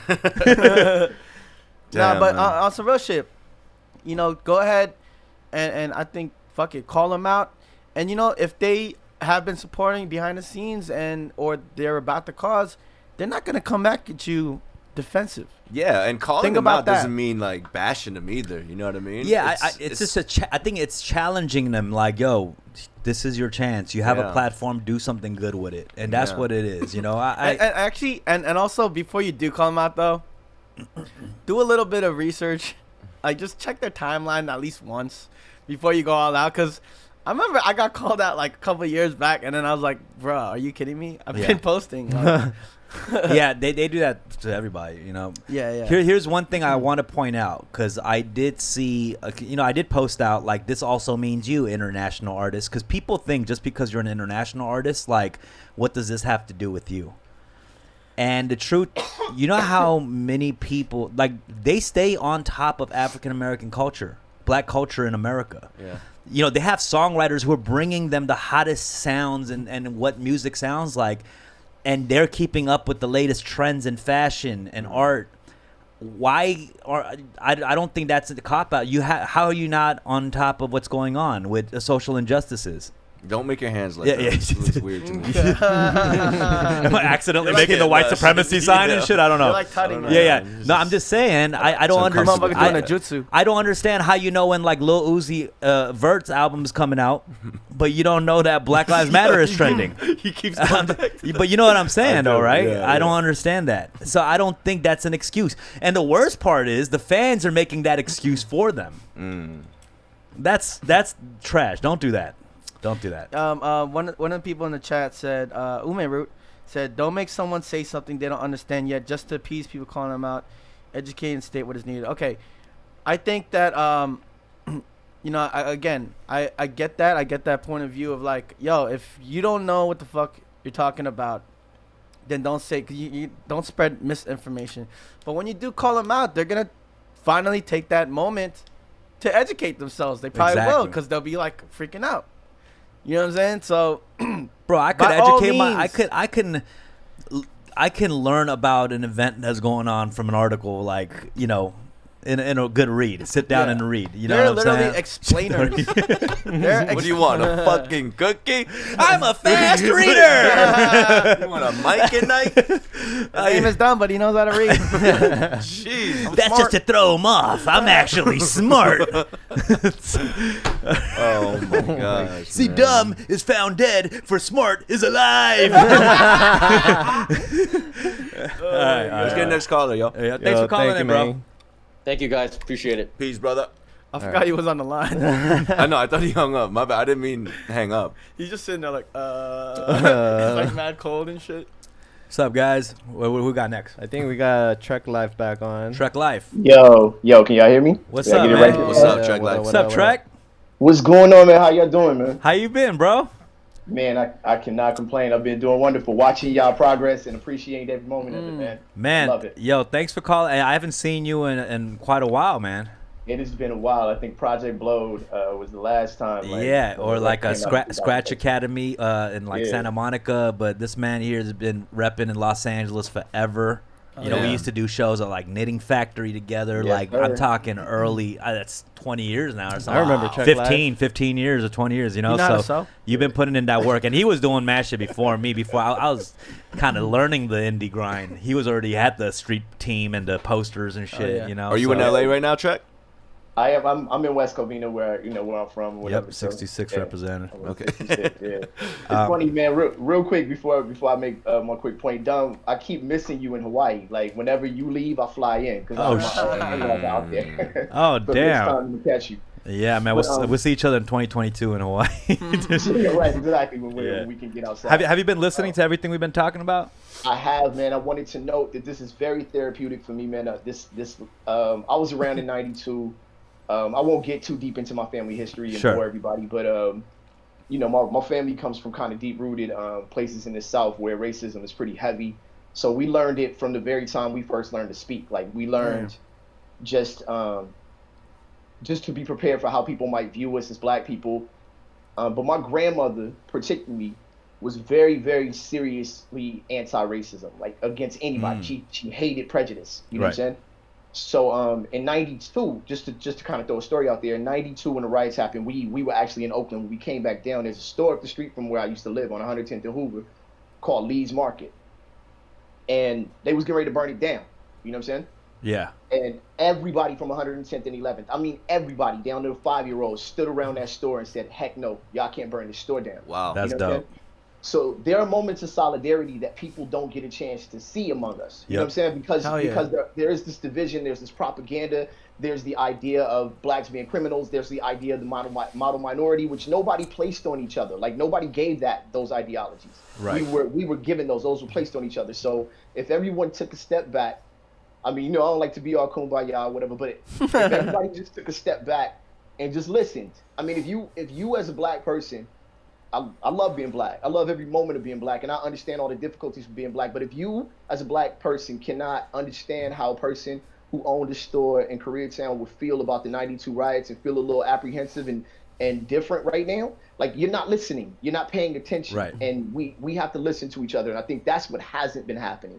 Everybody's been talking, but nobody's really been listening. And this should be a time when we're paying attention to each other's voices. You know what I'm saying? 100%, man. I'm so glad you called, honestly, man. It's like, it feels like a load has been taken off. Like, I feel like that's I think that's exactly what we're trying to do and what we were trying to say too, but you said it like way better. And we're the fucking host of this shit. No, you did say it way better. No, it's real though, and you're completely right about those moments not being seen. You know, we only have a couple of, images of those in 92, all those documentaries, and it's the same thing that's been shared forever, for sure. And if it was all out of these peace protests, it wouldn't sell as much. They need to see the carnage and all that too. The chaos teaches a lesson. Exactly. I mean, it makes you uncomfortable. If you don't think that it's uncomfortable to be pulled over by a police officer, I'm almost 44 years old, man. I'm still uncomfortable. I'm a man. I pay taxes. I own my home. I own properties. I got 2 businesses. I work for a living, and when the cops pull me over, man, I feel like a 16-year-old child. Mm-hmm. Damn. It's incredibly difficult to, and half the time, more than half the time, nothing happens, y'all. Like, I don't want to send out this message that every time I'm pulled over, I'm slammed on the concrete or whatever, but I have been.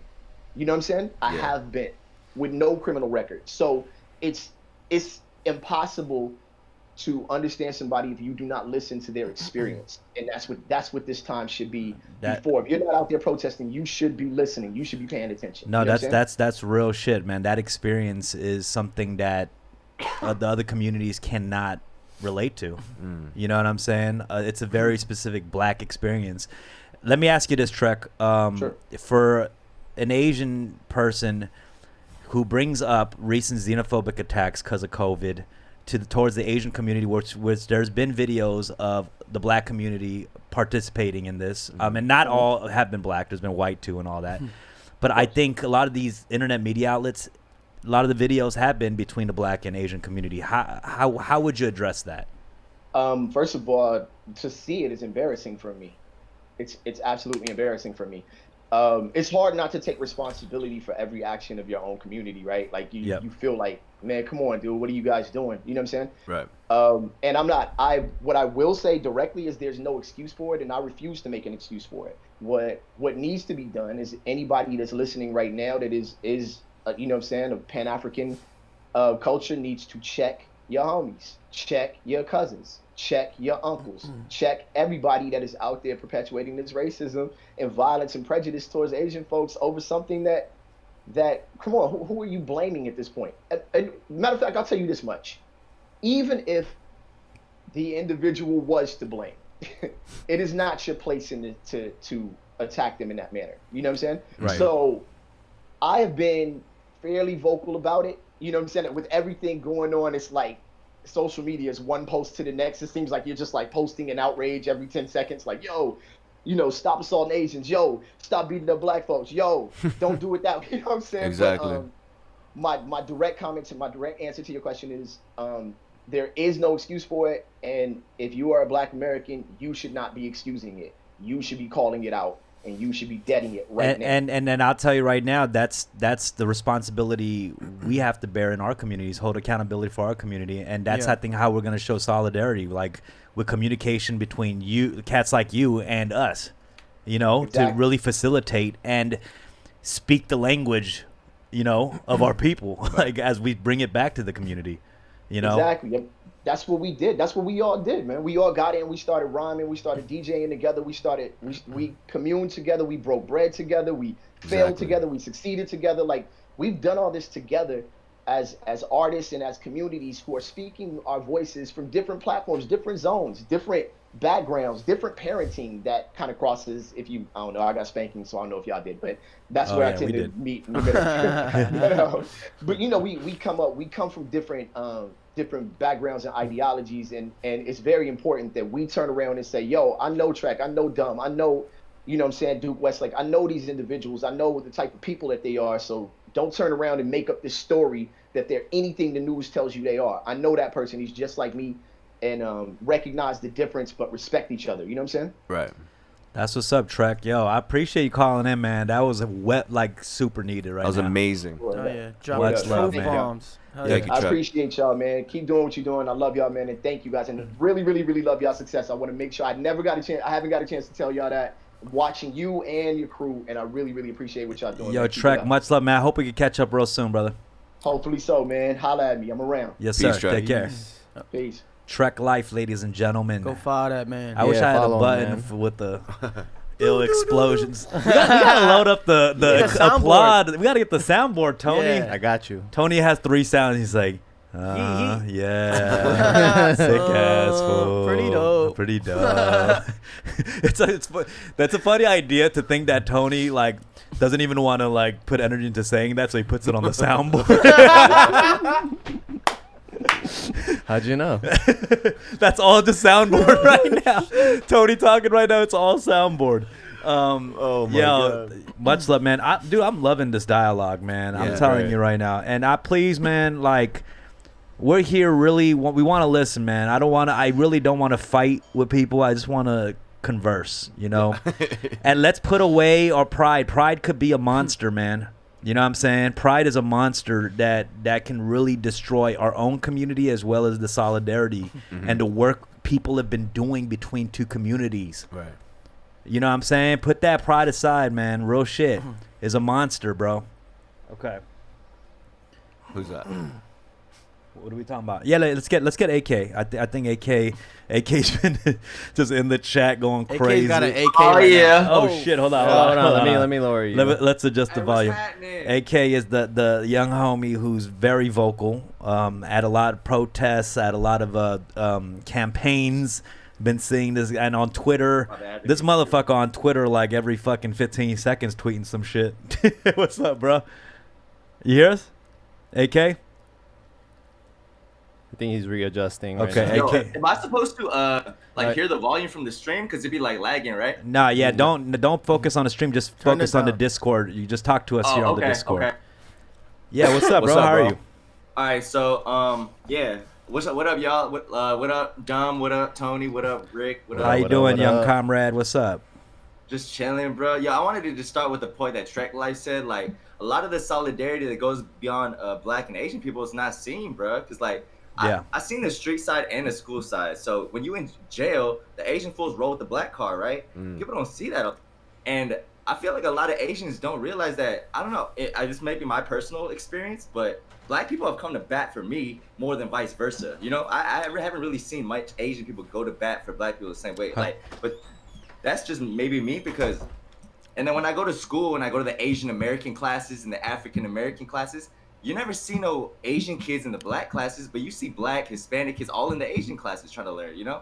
So Right, I gotta right. tell like my Asian homies like, y'all gotta like try harder, like real shit. Like drop the pride. Like real I shit. fuck with everything you just said because you did keep it real. He came in with some real like straight from the heart experience kind of shit. And yo, I agree, man.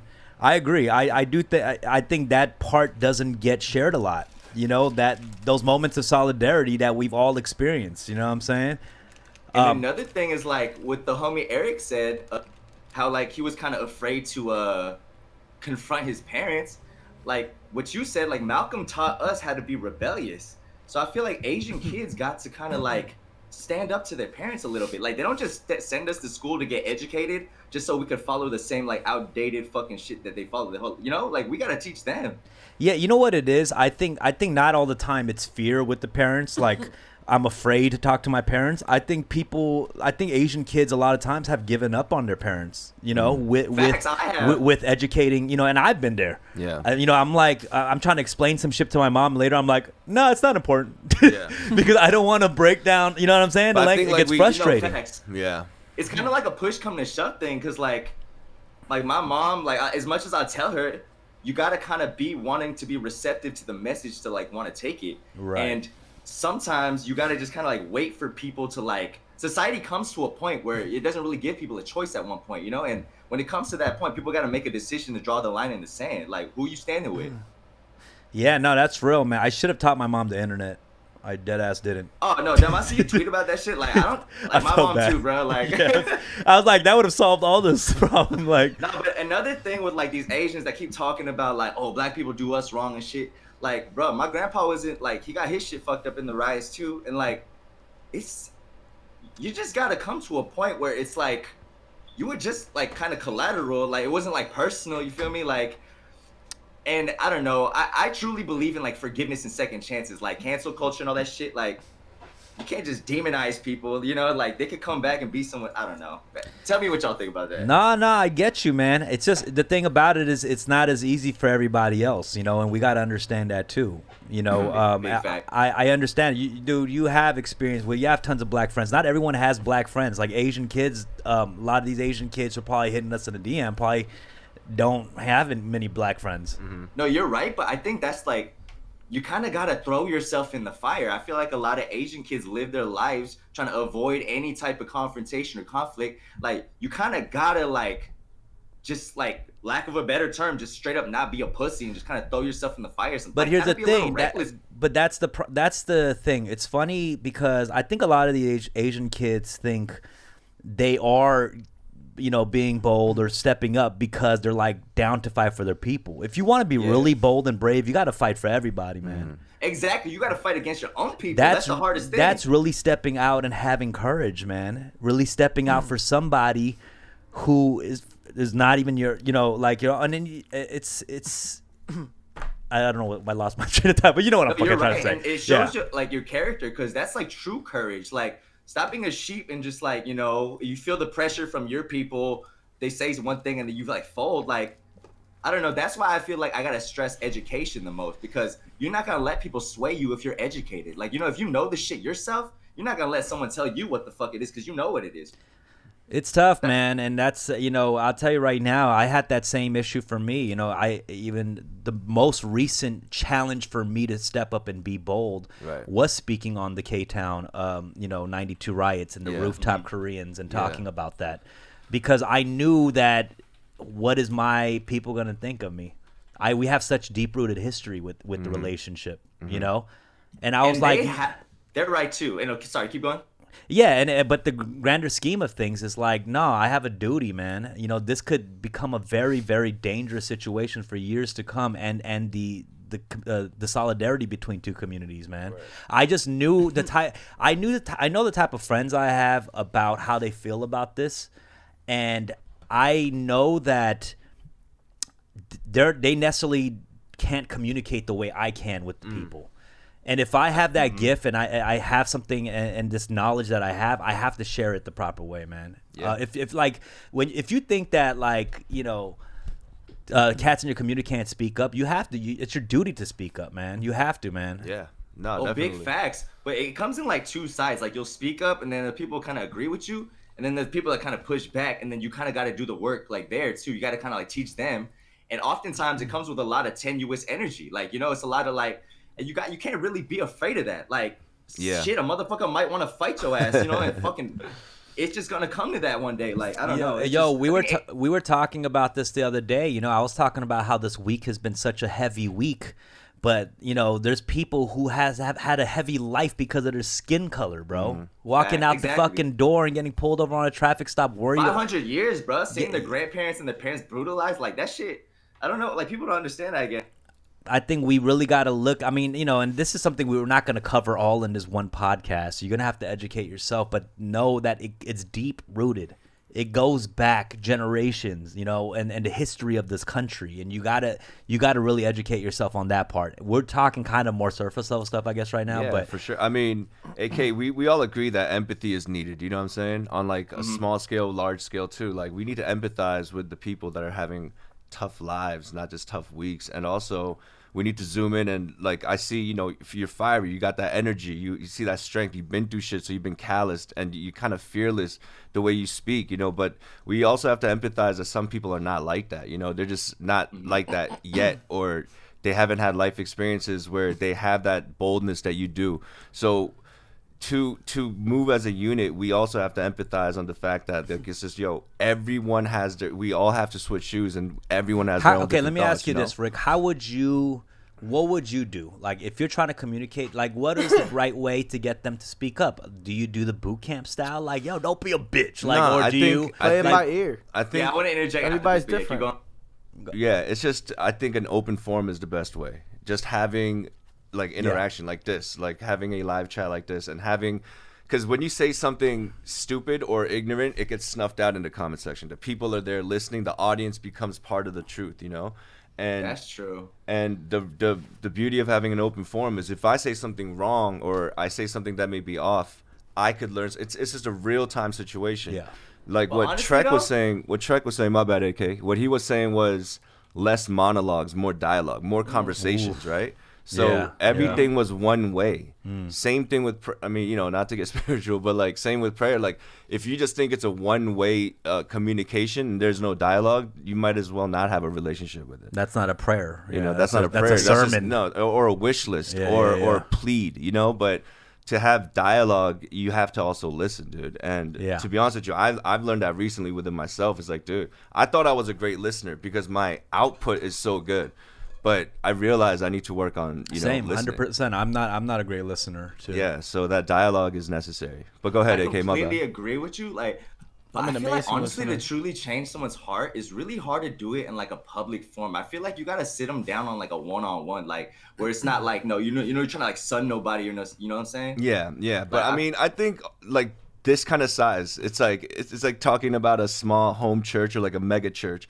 But this intimacy that we still have, us being artists and us not being on stage and like trying to project or present art to you or something that we made, us having this talk where we could just literally, you know, call in one-on-one like this. I think this intimacy level is perfect for change, because if it's if it's too large of a crowd, people may be too scared to, you know, people with digital stage fright, dude. Yeah, or it turns into the ego gets in the way. Or it exactly. Or it Precisely. accidentally turns into a performance. Precisely. And that's what you don't want. Yeah, you know? exactly. I think he's talking more, you know, just one-on-one, but like people at home with their with people. No, that's the most. I mean, it's same thing. Like people, you know, when you go to, as Koreans, when we go to like hagwons or college preps, right?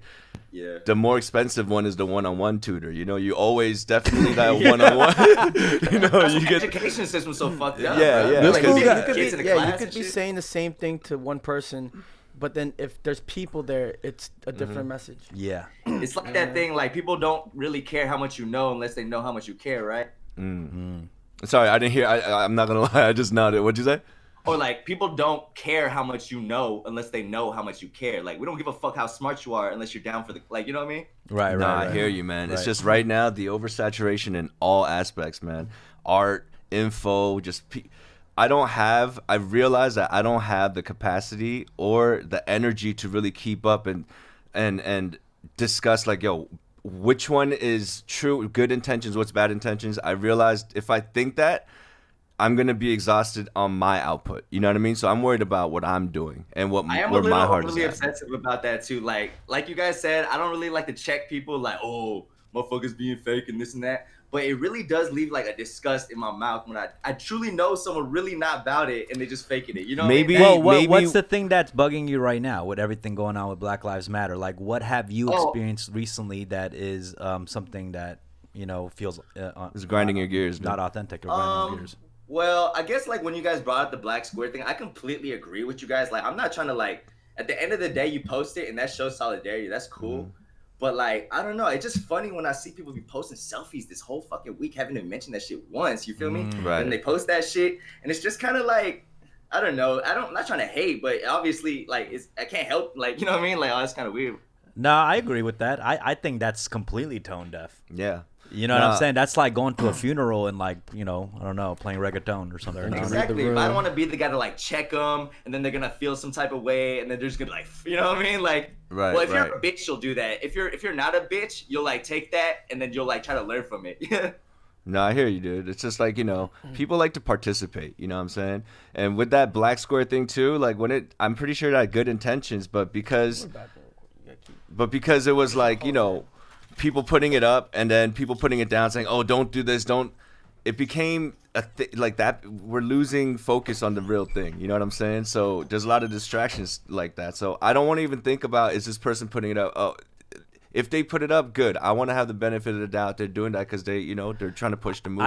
I think it's just about. right. I think it's about. If we think Kumang like Yeah, that yeah, much, yeah. then we're just gonna be. It's so heavy. Here's bro. the thing. We gotta. You're right. We gotta leave the door open for them to like, Bruh. yeah. Yeah, and also if you're gonna really get involved, we gotta be organized, and we gotta put our focus into the right things, and like. Bruh, the Hong Kong protesters don't like. Yeah, that shit is exactly. so crazy, but I'm bro. saying even organized mindset and where you're focusing your thing, what your thing is. You know, Yeah. like for me, it's like I'm gonna try to focus directly in the Asian community. You know what I'm saying, and try to get these resources to Asians. And you know, and then you could be like, oh no, everyone should get the resources. That's the same shit as like all lives matter. You know what I'm saying? You got to put the focus into the right things. You know. Yeah, there's one house on fire, guys. Like, come on. Now. It's being organized. But yo, AK, thanks, man. Is there anything else you want to add in? Yeah, go ahead. Yeah, I just want to say one thing. Like, to all the Asian kids out there, like, I know there's not a lot of Asian, like, whatever. Like, people say there's not a lot of Asian people to look up to and stuff.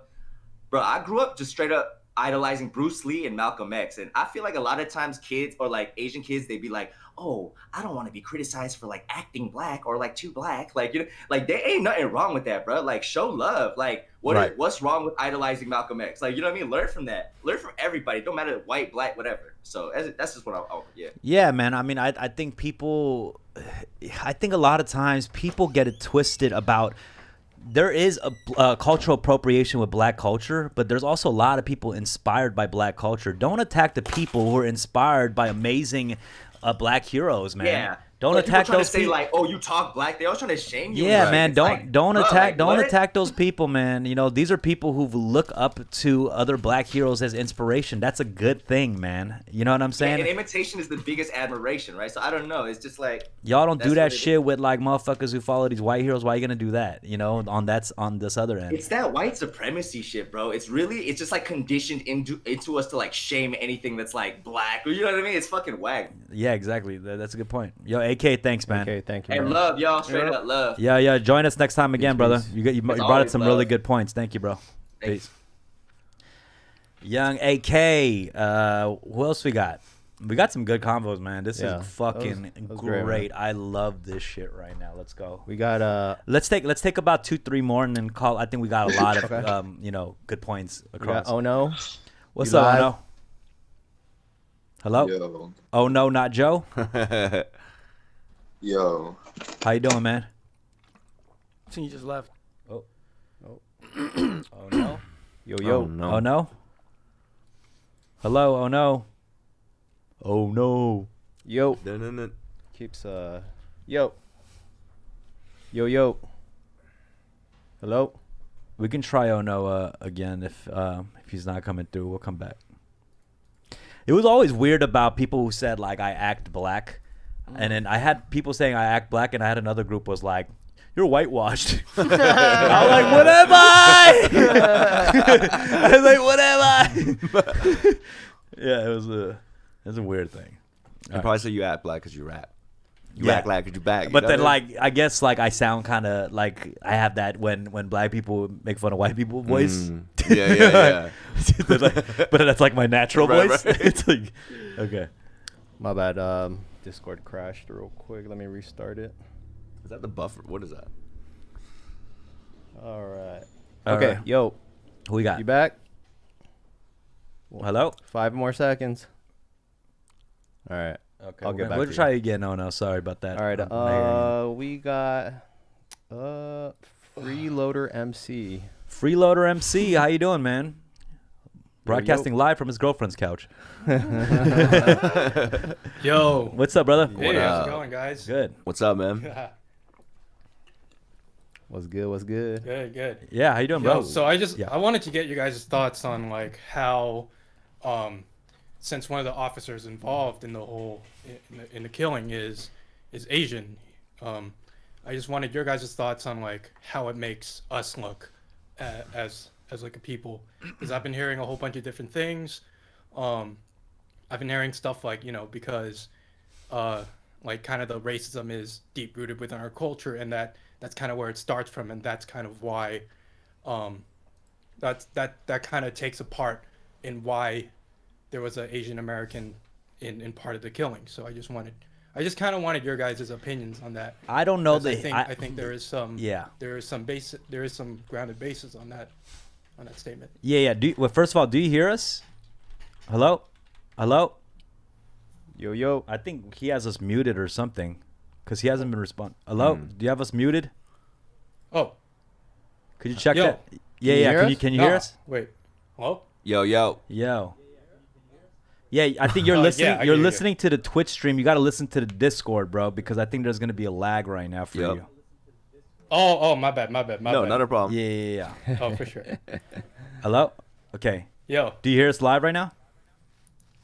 Yeah, I got you. Okay, cool. Nice. So, right, just my bad. in response, in response to what you were saying, I mean, I don't know the personal history of the Asian cop or anything. Like, I don't know if he has like racist ties or anything. Yeah. But far as accountability, yes, I do think we should hold him accountable. And I think what people were really pointing out was more of like a privilege that we haven't spoken about, you know, you know, amongst our community. And people kind of made him more of like the symbol of that. Yeah. You know, which I get, but I don't know. Right. I mean, I see it in a couple ways. Like, number one, as a unit, as cops, you know, when you see someone getting snuffed out, you not saying anything, you know, like even with the onlookers just saying, yo, he's not moving, he's not breathing. There were uncomfortable moments, like lengths of time when I was like, dude, if he just said something or enforced something, as not as an officer, but as a human being, as seeing another man's life, just, you know, just. And that silence became a symbol, though. And it's so, like the perfect. It's almost like the perfect symbol for our community. To your question about how does it look, like us, our people feel or look. It's you could see that in many ways. You could see it as if it was flipped and it was an Asian cop doing that and a white person was there. You know, I've read something like that. If it would he have intervened? Would they have listened or something like that? I think the submissiveness kind of showed a little bit over there. You know what I mean? Just kind of like the fear of just following. But I don't know too much of the situation, but that's just what it looked like to me. You know? And I think it makes us all look just that much worse because we already have this kind of stereotype of being. It was just it was unfortunate positioning too. Yeah, like with the other cops metaphor. Actually on the body and you know the cop just standing there with his hands on his hips. When you see all the memes around it, it is almost like such a perfect metaphor for like this country, dude. Yeah, you know, and those three like ethnic groups involved. But yeah, man. I mean, that's that's pretty much. It's just very unfortunate. Right, for sure. We don't claim him. We don't claim him. Wait. Go ahead, sir. But I also wanted your guys' thoughts on.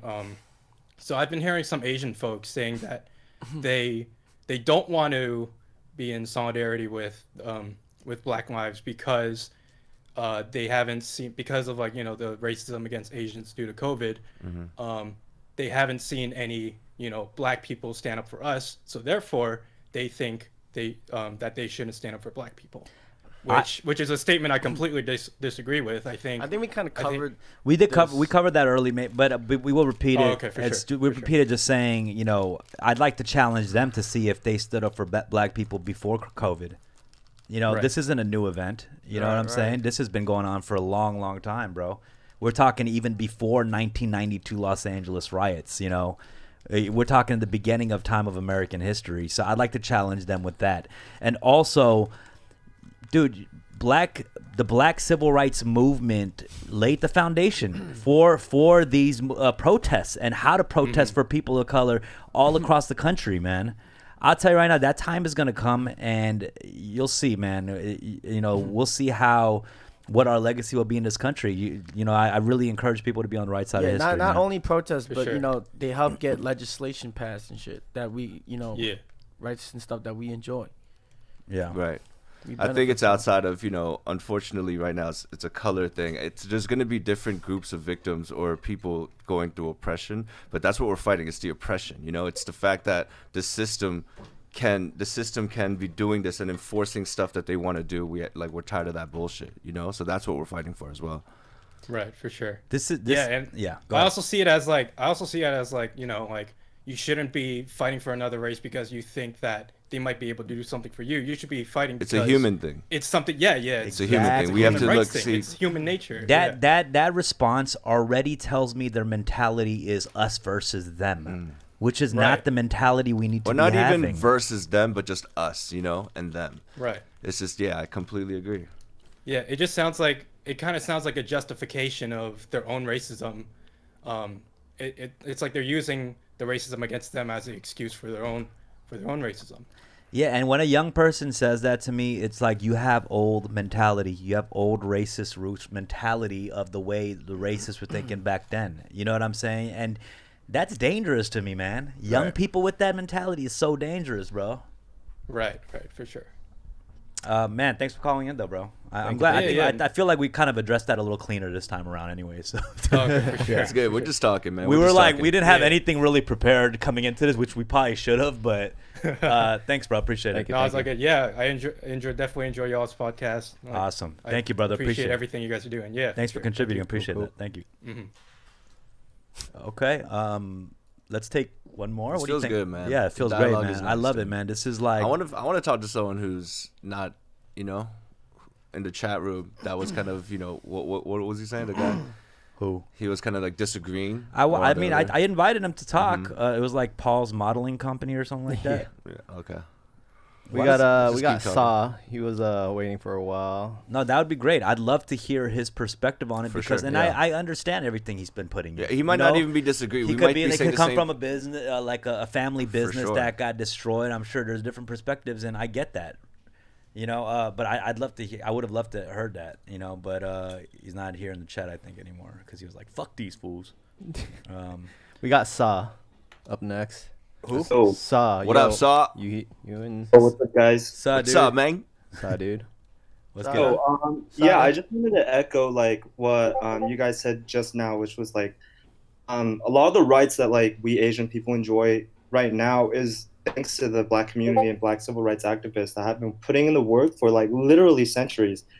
Like if you look at the U.S. Immigration Act of 1965, like literally none of us would be in this country if it weren't for Black activists. Like our existence is owed to Black people. Wow, man. Thank you. Let's go. Let's I could go. just say I could say something and then bring in the facts. That's like yeah. Thank you. I'm like, we probably should have had that fact. And I just want to, I knew. I just couldn't. I forgot to.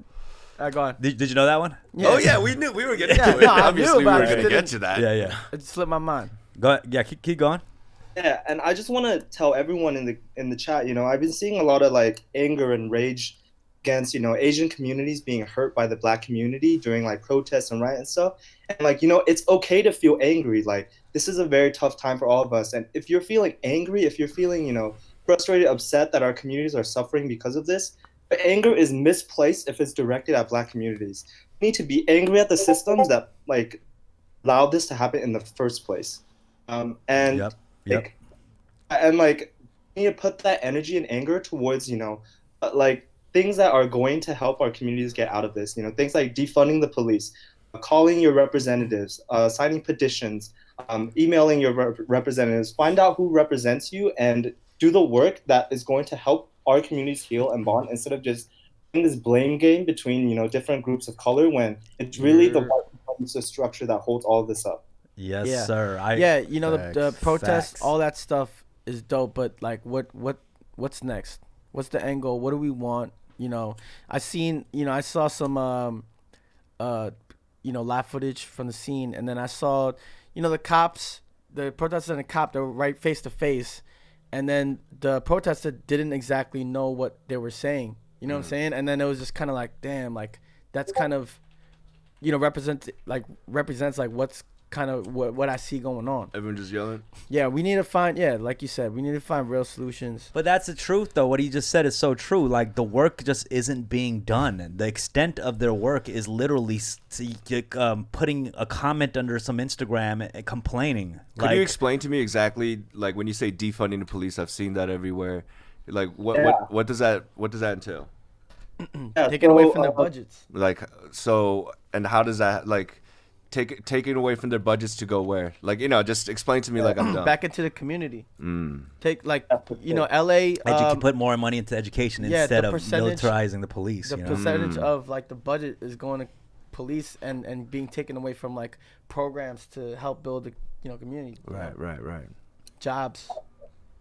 There's a time. What happened was there's a time that we gave too much power to the police. And the truth is the Asian community sympathizes a lot with the police because we've enjoyed, less harassment from the police, unlike the Black community. It's true. That's a privilege that's just there. You can't even not acknowledge that. And I don't understand when people try to compare the two struggles together with and not even I'm not saying struggles, it's direct experience from the police alone. Right.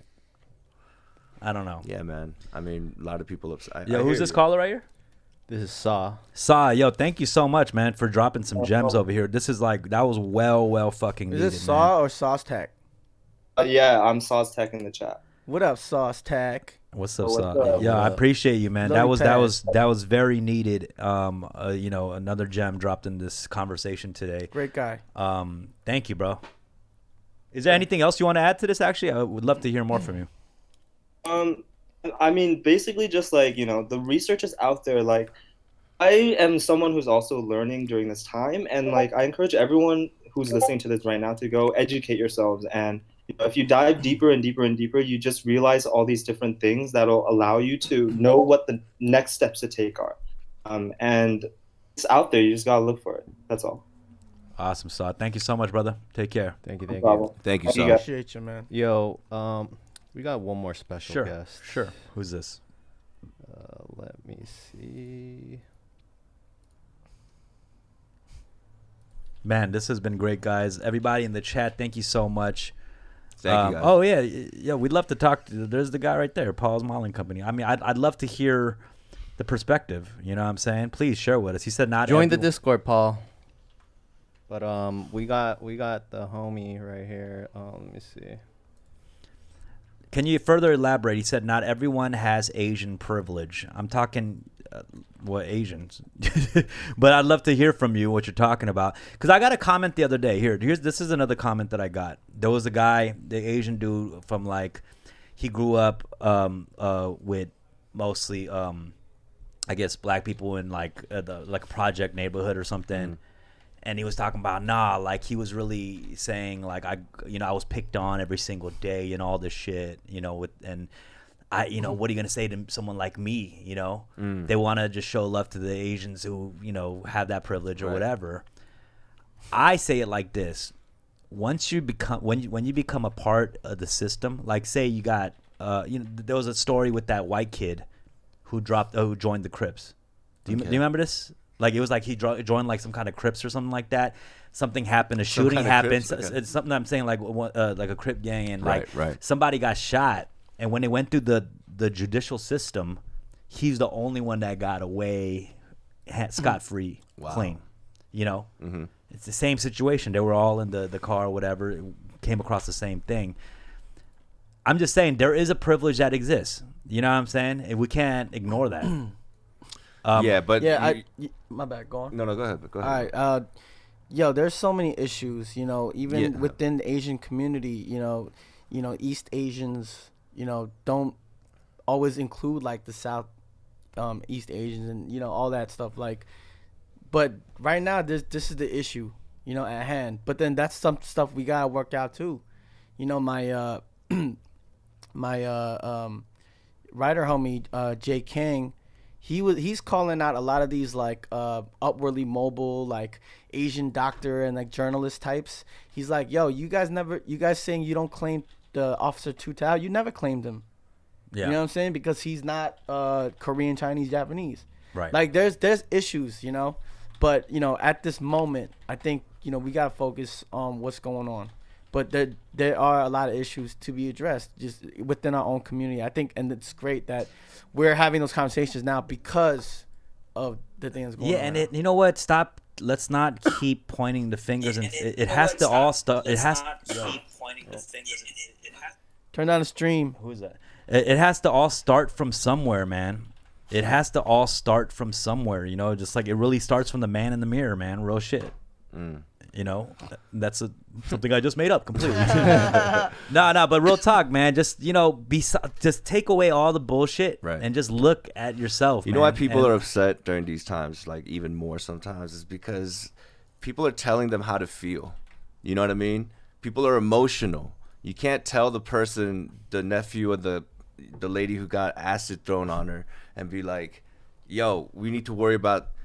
It's hard for them to get over what they know now, in their sight, in their view now, So when we talk about do your history or do you don't understand the plight of the black community on all these things, some people are just not it's not even at the point where they care, they don't care, they're indifferent. It's just they know what they see, out of sight, out of mind for that situation, you know?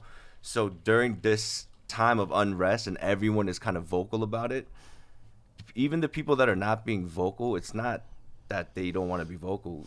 They're trying to figure out how to be, you know what I'm saying? They're trying to understand, they're trying to process all this. Like with us too, I want to be careful with what I say, especially with the live audience and all this, if I didn't process it or think about it, just because we're trying to fill in with content, you know? Yeah. So people that are going through this shit, it's hard for them to be like, okay, we're talking in permanent markers. Now we're going to stop thinking like this, and now we're going to stop thinking these type of people are like this. It's these are very high expectations for people to change anyway in life. And I'll tell you right now, bro, that's why I wanted to have this conversation with us three, including you and me. Like, I'm not the best communicator.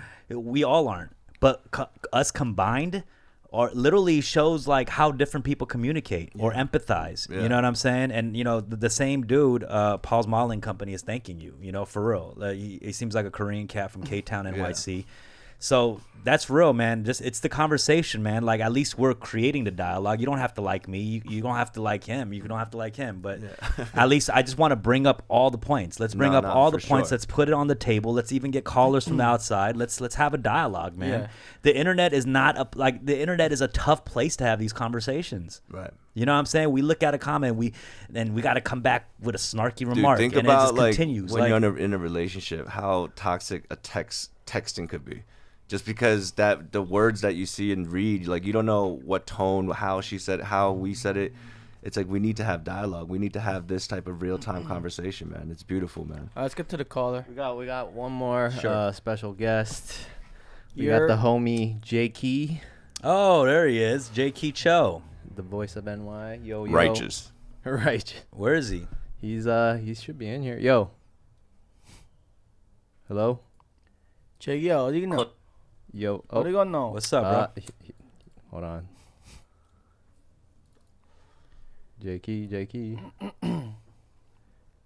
Yo. Okay. All right, this fool's got. Oh, yo. There he is. Hello. Yo. What up, J Key? Yo. Can you hear me? Yeah. What's up, man? How are you? Well, it's good, man. I'm good, man. What's going on with y'all, man? Yo, appreciate y'all bringing this conversation to life.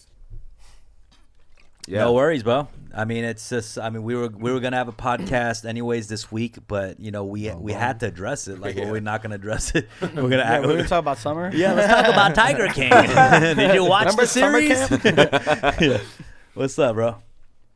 Nah, man. I just finished watching the Obama making the address in that panel that he's on, and it just kind of really made me miss like having a real leadership figure who could convey various emotions and kind of really champion all walks of life without segregating anybody and just conveying facts. You know what I mean? And it just really made me I didn't always agree with all the policies that he implemented or conveyed, but man, just watching that man like addressing the protesters, the young people, and just all civil rights movements throughout history, it just really made me miss that guy, man.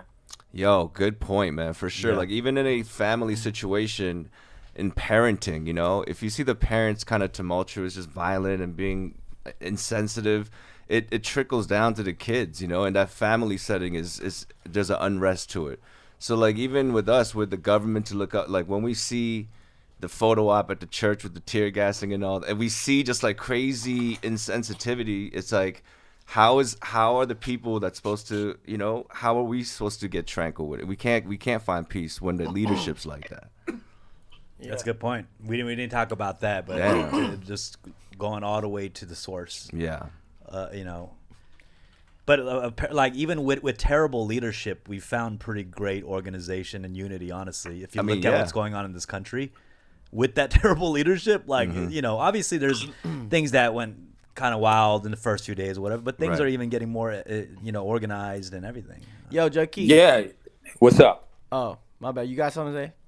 Nah. You about to say something? I was just gonna ask you, because like we're out here in LA. Like, how you feel, like coming from New York? Like, what's the situation out there?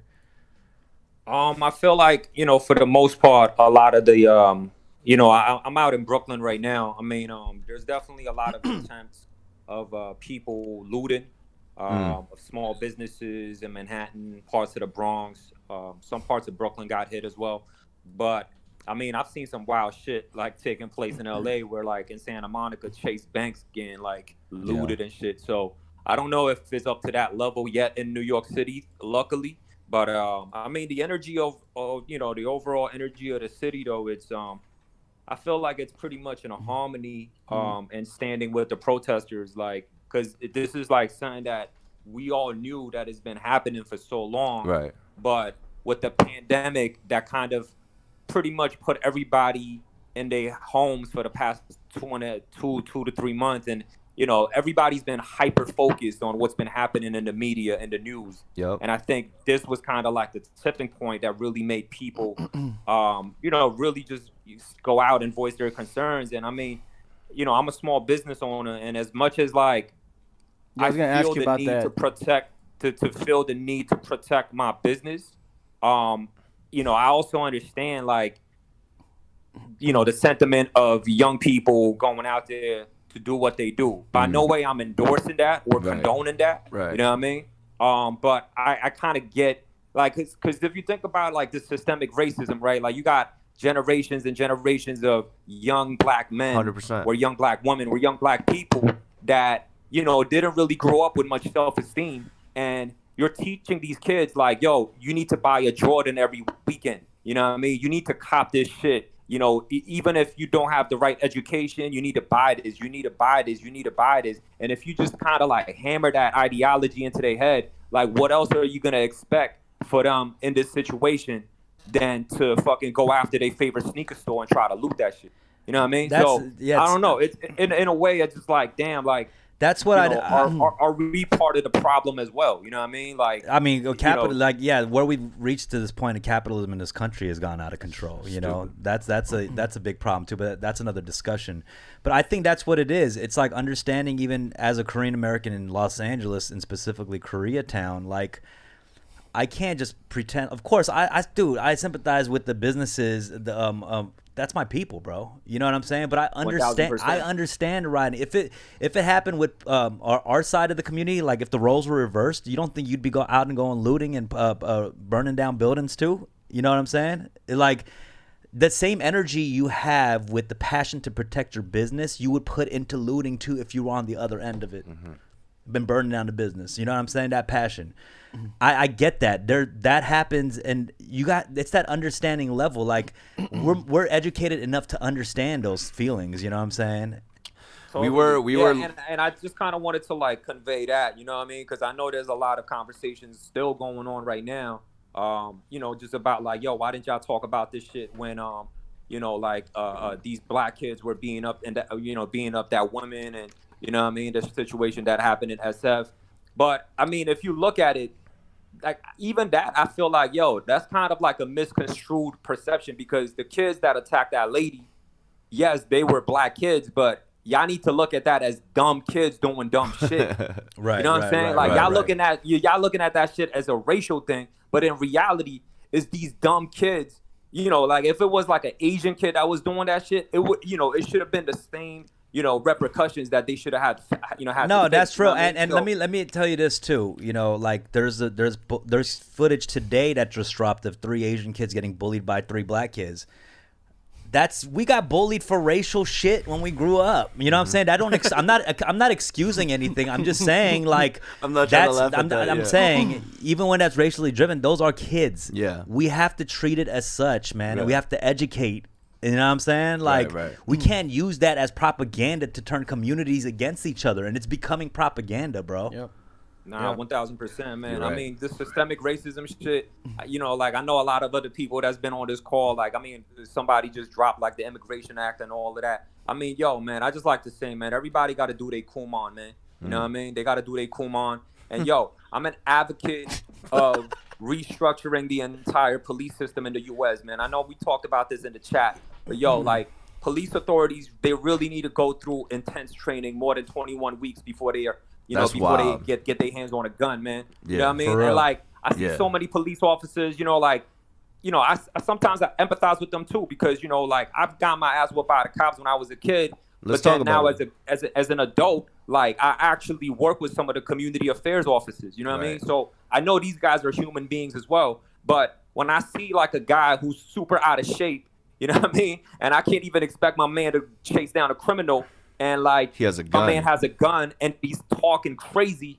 Then yo, as a citizen who's paying taxes, I'm gonna have a problem with that. And I should have the right to call that shit out. You know what I mean? Sure. And I think in this country, like the police brotherhood or the sisterhood is so tight that they kind of oversee the actual logical conversations that people are trying to have. You know what I mean? Like Chris Rock said, yo, some jobs can't have bad apples. You know what I mean? Yeah, if a motherfucker got a gun, you know what I mean? You can't be a bad apple. But it's like, you know, everyone's talking about Rick, come on, man. Okay.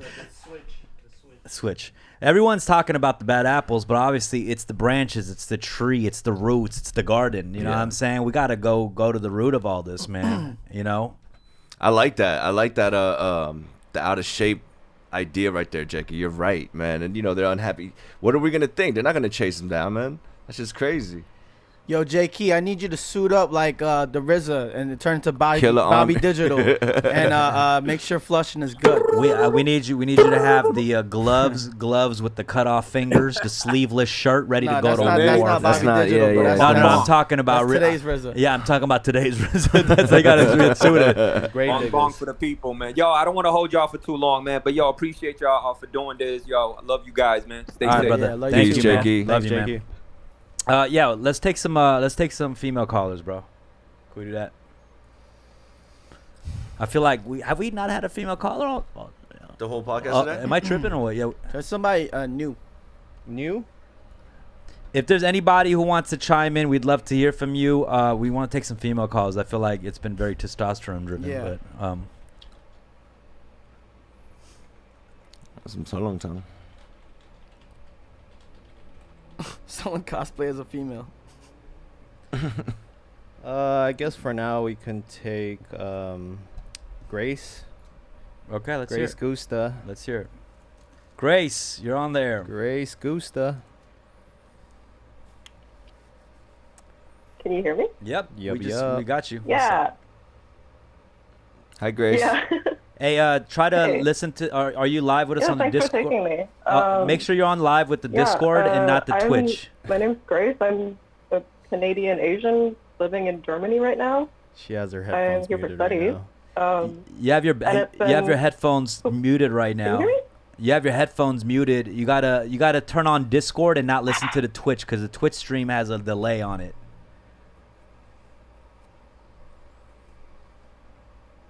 Okay, we'll let that. There we go. Yo, okay, sorry. Yeah, can you hear us It's now? the opposite of what I wanted to. Yeah, I can hear you Okay, now. go ahead. Tech savvy. Yeah, so I guess I wasn't muted. I was muting you guys. Okay. Nice. Okay, go on. Canadian American. Yeah. Canadian Asian.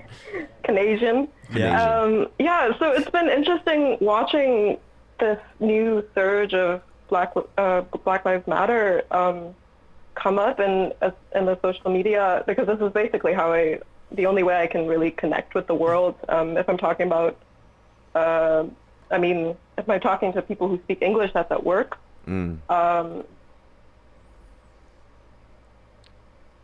What happened? I think she disconnected. I think you disconnected, Grace. Let's see. We can come back to her. I mean, I'd like to hear her we- perspective. She looked like she was about to go into something. Yeah, she was about to go in. We got Shanwise. Shanwise. Shan. Hey, how are you guys? What's up, Shan Wise? Coming in hot. Shan coming in hot. Coming in. Someone super fan hot. Shan. She's coming in hot. There you go again. All right. Look, it's the serious time. Okay, no time for jokes. But I just wanted to tell you guys that I appreciate the conversations being had today. Mm-hmm. I've kind of been gung ho about not wanting to educate people because I feel like it's hard to tell adults how to feel, how not to feel. But I think I'm softening on the idea. I'm a little less angry than I was last time. So. Yeah. It's just hard. It's hard seeing your friends who are like white say crazy stuff, and I have to, change who I associate with now, and it just kind of makes you a little cold. Right. So you've been seeing some shit? Oh, absolutely. Yeah, from a lot of people that I've known. That Share one goofy ass shit. The All Lives Splatter sticker that I've seen people take. All Lives Matter sticker? Like there's a sticker? No, All Lives Splatter. What is that? And it's a sticker of someone running over people with a truck. And I've seen a lot of people I know post it. What? And yeah, like people flying over a truck and stuff. It's crazy. Wow. What in the world? Wait, how are these your friends as a black woman? You have someone like this in the circle or what? No, it's that boxing event I did. Vegas, I met them Vegas all there, different. and we Vegas. Vegas is low. Vegas Right. Okay, damn, that's I did not expect white lives. Wait, all All lives lives splatter. splatter. What Yeah. in the That's too fuck? wild, man. Okay. Yes. I've seen some of my friends wear a Drunk Wives Matter t-shirt. And I was like, y'all just hijacked this Oh whole my movement. gosh. Drunk wives matter. Yes, they just hijacked this movement. These people that have those black pictures and stuff are wilding. They need to stop. They need to stop parodying Black Lives Matter as a parody shirt. It's like when Asians started doing the anti-social club shirts. Yes. Anti-boba, but whatever. Oh God. There goes the boba again. But I just think that I'm not on the train of trying to educate people, but I've noticed I posted things about like the Tulsa riots, and people aren't hip to that kind of information. Yeah. And just think that a lot of the issues with black people are just from one issue, but it's really the tip of the iceberg at this point. It's been multiple issues. Right. For sure. And it's just hard. It's just hard to step out of how you feel, and it kind of makes you abandon all the ideas you did have because you're angry and you don't think people understand what's going on. But Right. I'm trying to break out of that because I realize that it's very harmful to just be like, well, fuck you because you don't believe what I believe, and Do you have any thoughts on the like solidarity between Asian and black community? Because I know you have a lot of Asian friends. You are very familiar with Asian culture. I think. Yeah. Oh, sorry. No, go ahead. Go. I think that there's a disconnect because there's so much tension, and I think a lot of that tension is a mutual issue. It's not just one side is the culprit. It's kind of back and forth, and I think that no one understands each other's culture, so they kind of feel like they don't have a place to speak out, or they don't really want to. I think if like people I work with, I tell them stuff that they don't even know, they don't understand. Like most of I work at an international mall, so we get a lot of Asian customers, and people don't know how to talk to them or how to approach them, so they kind of have ideas that they don't want to let go of. Right. I think there's more solidarity than people want to believe. Yeah. I agree. We keep not talking about this. We talk about how that disconnect is. But we don't talk about all the solidarity and relationships. But I mean, that's why it's an exciting time, though, because Shan, like we were talking to the other guy about like don't underestimate your father and his ability to understand. Like, people are watching this simultaneously. They see the news. They see unedited, just live Twitch streams. So people are getting hip, So these conversations, the people that wouldn't understand or give the time of day after seeing this. These conversations are going to get a lot more fruitful, and I'm kind of like waiting for that to happen. There's glory in this for sure. I think the bigger issue is that we're living in this internet age, so there's so much information at your fingertips, but now you have to filter through all of the false information and all of that propaganda and all of the stuff that you see online. Yeah. I think it kind of Go on, my bad. No, it's cool. You can go. I'm sorry. So I was trying to tag Asians for Black Lives, right? That's like the hashtag to show support. And then I noticed that there's an equal number of that hashtag and there's an equal number of Asians for Trump. But then again, people were pointing out, because I didn't really even click the Asians for Trump because I was like, I don't want to fucking see that, right? But then people actually clicked it to see what it was about, and there's a lot of people flooding those Asians for Trump posts with Black Lives Matter. So that also goes to show, like, yo, man, like, look, if you look a little bit deeper, there is a lot of solidarity, and I think everyone has their narrative that they want to fit in. So anything that challenges that, you kind of ignore, like actively ignore. Yeah. And it's hard to break out of your own ideals. It took me a long, long time to be like accepting other people. I have my issues with white people, I've had issues with cops. Right. And, you've had issues with me as well. Well, yeah, you've had issues with all of us at this table. Oh, no, Tony's great. Just Tony. Tony got Wow. Tony's a nice one. Y'all are all. Yeah, If you have- just if- wait I'm till you be get nice. to know Tony. Yeah. If you have problems with the 3 things Tony says, then I don't know how he rubbed you the wrong way with those 3 things. But Less is always more. Maybe y'all should. that's true. That's true. That's true. Thank you. Yo, speak Shan, much. Shan. thanks love for you calling guys. in. Thank you Thank for you, sharing Shan. that. Okay. All right, have- Bye. Oh, my bad. Oh. Let's Damn, just there- finish. there's- Let's there's just finish Tony's with credit. that, Grace. Yeah, Let's just finish up with Grace, guys. Man, this has been a great conversation. I appreciate How's the everybody chat? in Are this they chat, enjoying it? different perspectives. Yeah, this has been great. I mean, honestly, man, I want to Can thank. you hear? Yeah, Grace, we can hear you. What's up? So, I really wanted to share what. Hello? Give me a second to mute the feed. Okay. Yeah, so I wanted to share what's going on in Europe and how the Black Lives Matter movement is kind of playing out here, because it's so interesting to me that, well, actually bittersweet and sad that it takes the death of a violent death of yet another Black person to get this huge response from white people, from non-Black people, and so over here in the city I'm at, there was two demos. So like one was more like talking about like an open demo against racism in general, but also justice for George Floyd. And yeah, the local Black Lives community, not piggyback. I wouldn't want to say piggyback because that's kind of rude to say, but they use this as momentum Right. to gain support. And it's, like I said, bittersweet, because this should be support that should have been there all this time. Because here in Europe, the main issue for Black people here is that they're treated as, it's the same. They're treated as criminals, assumed to be. Right. And a lot of them are also recent refugees that have naturalized, and they're also mixed in with immigrants that are really smart and brilliant and coming here, and they're still treated the same way. Right. And it's so heartbreaking to me to see, but also uplifting to see all the support all of a sudden. Right. And I'm also piggybacking on this energy, on this,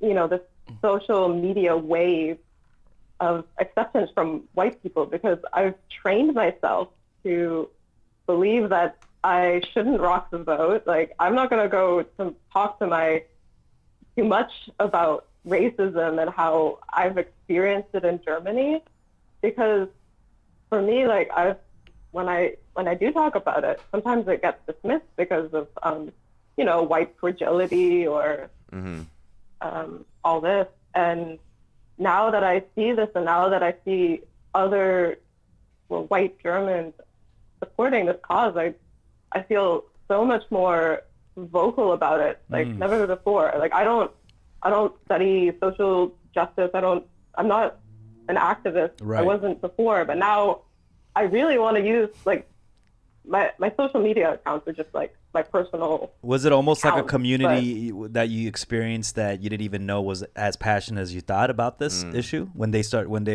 protests happen over there in Germany and all that?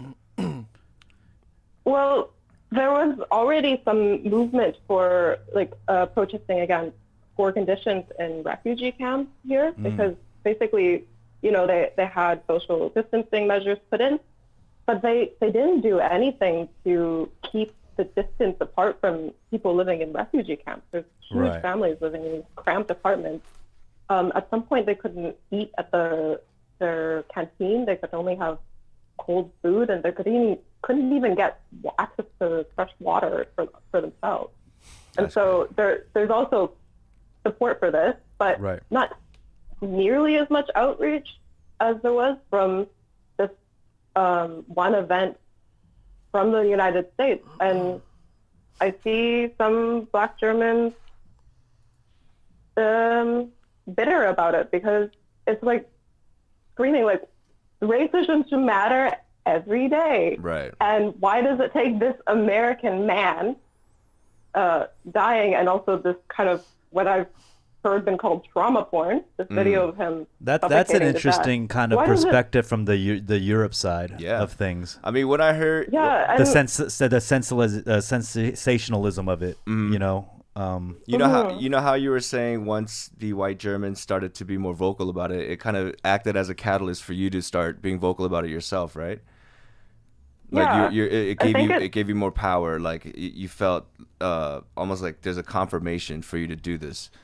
I think that's why it's important for us to speak up, because you know when you said, you know, there were these protests, these demonstrations going on, but why weren't these there before? It's because people like us that we want to speak up, but we just, you know, we waited for that confirmation. That's why this moment right now, it's very important for people that usually wouldn't speak up to, you know, go out the box, because that's going to influence another person that looks at you and be like, oh, I didn't even think that he's going to speak on this. And I kind of want to speak on this. And it's kind of like a contagious, you know, instead of obligation or feeling like this is what we should feel like, it's like quitting cigarettes. Like you can't do it when you want to do it. Like you need to, like you're like I mean Right. You can't do it when someone tells you to do it. You quit when you want to do it.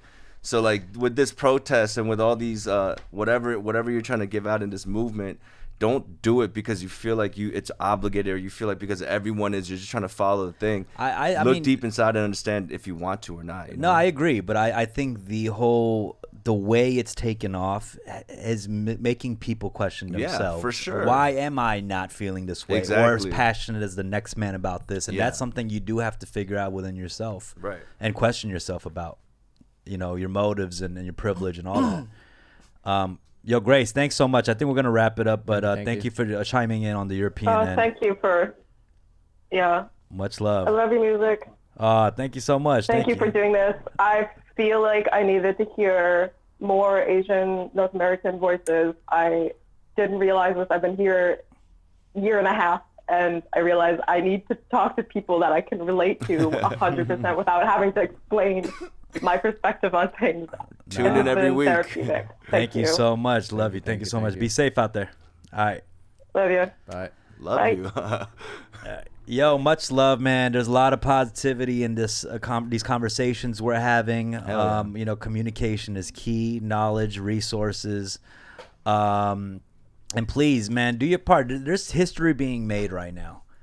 Don't forget that there's history being made. Which side do you want to be? You know, which side do you want to be on during this part? And let's leave a legacy. That's I'm talking not even Asian, Black, whatever. This generation, you know, let's leave a amazing legacy behind with this generation, man. Yeah. Yo, Amber Lou is trending again on Twitter. I feel like we're literally doing everything that was kind of roasted for this generation. I'm not talking my generation. I'm talking even younger than my generation. But people always trying to make fun of the younger generation right now, you know, boomers and all that shit. Right. But dude, this is amazing. I went to the protests. It's like all young people, man. Yeah. You know? And just so we end on a clear note as well, when we say pick the side, it's not us against the police. You know what I mean? I know a lot of good policemen out there. I know a lot of people on the job. Wait, it's not us against the police.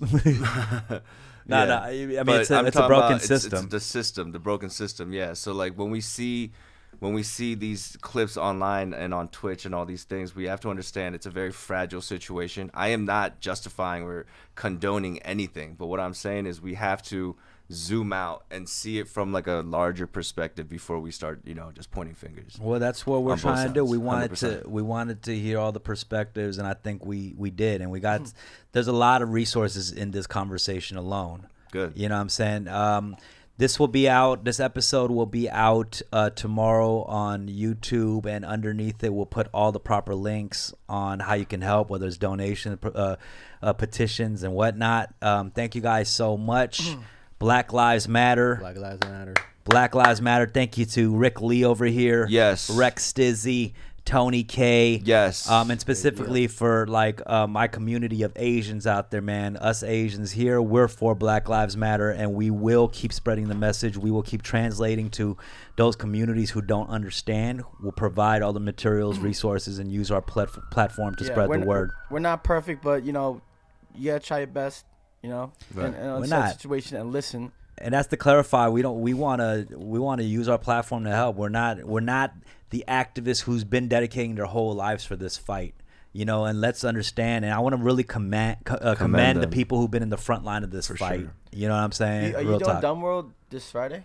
I think so. You should try to get Bam on there. Oh, that'd be sick. Bamboo, Rocky Vera. This Friday, I'll try to get some real people who are knowledgeable with facts, like just information, more materials.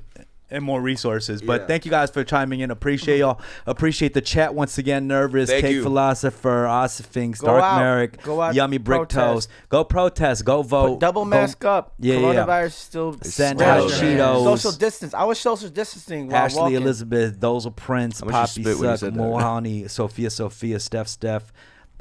Thank y'all so much, man. Appreciate y'all, man. I appreciate y'all. Tune in next week for another episode of Fun with Dumb. Peace. Peace.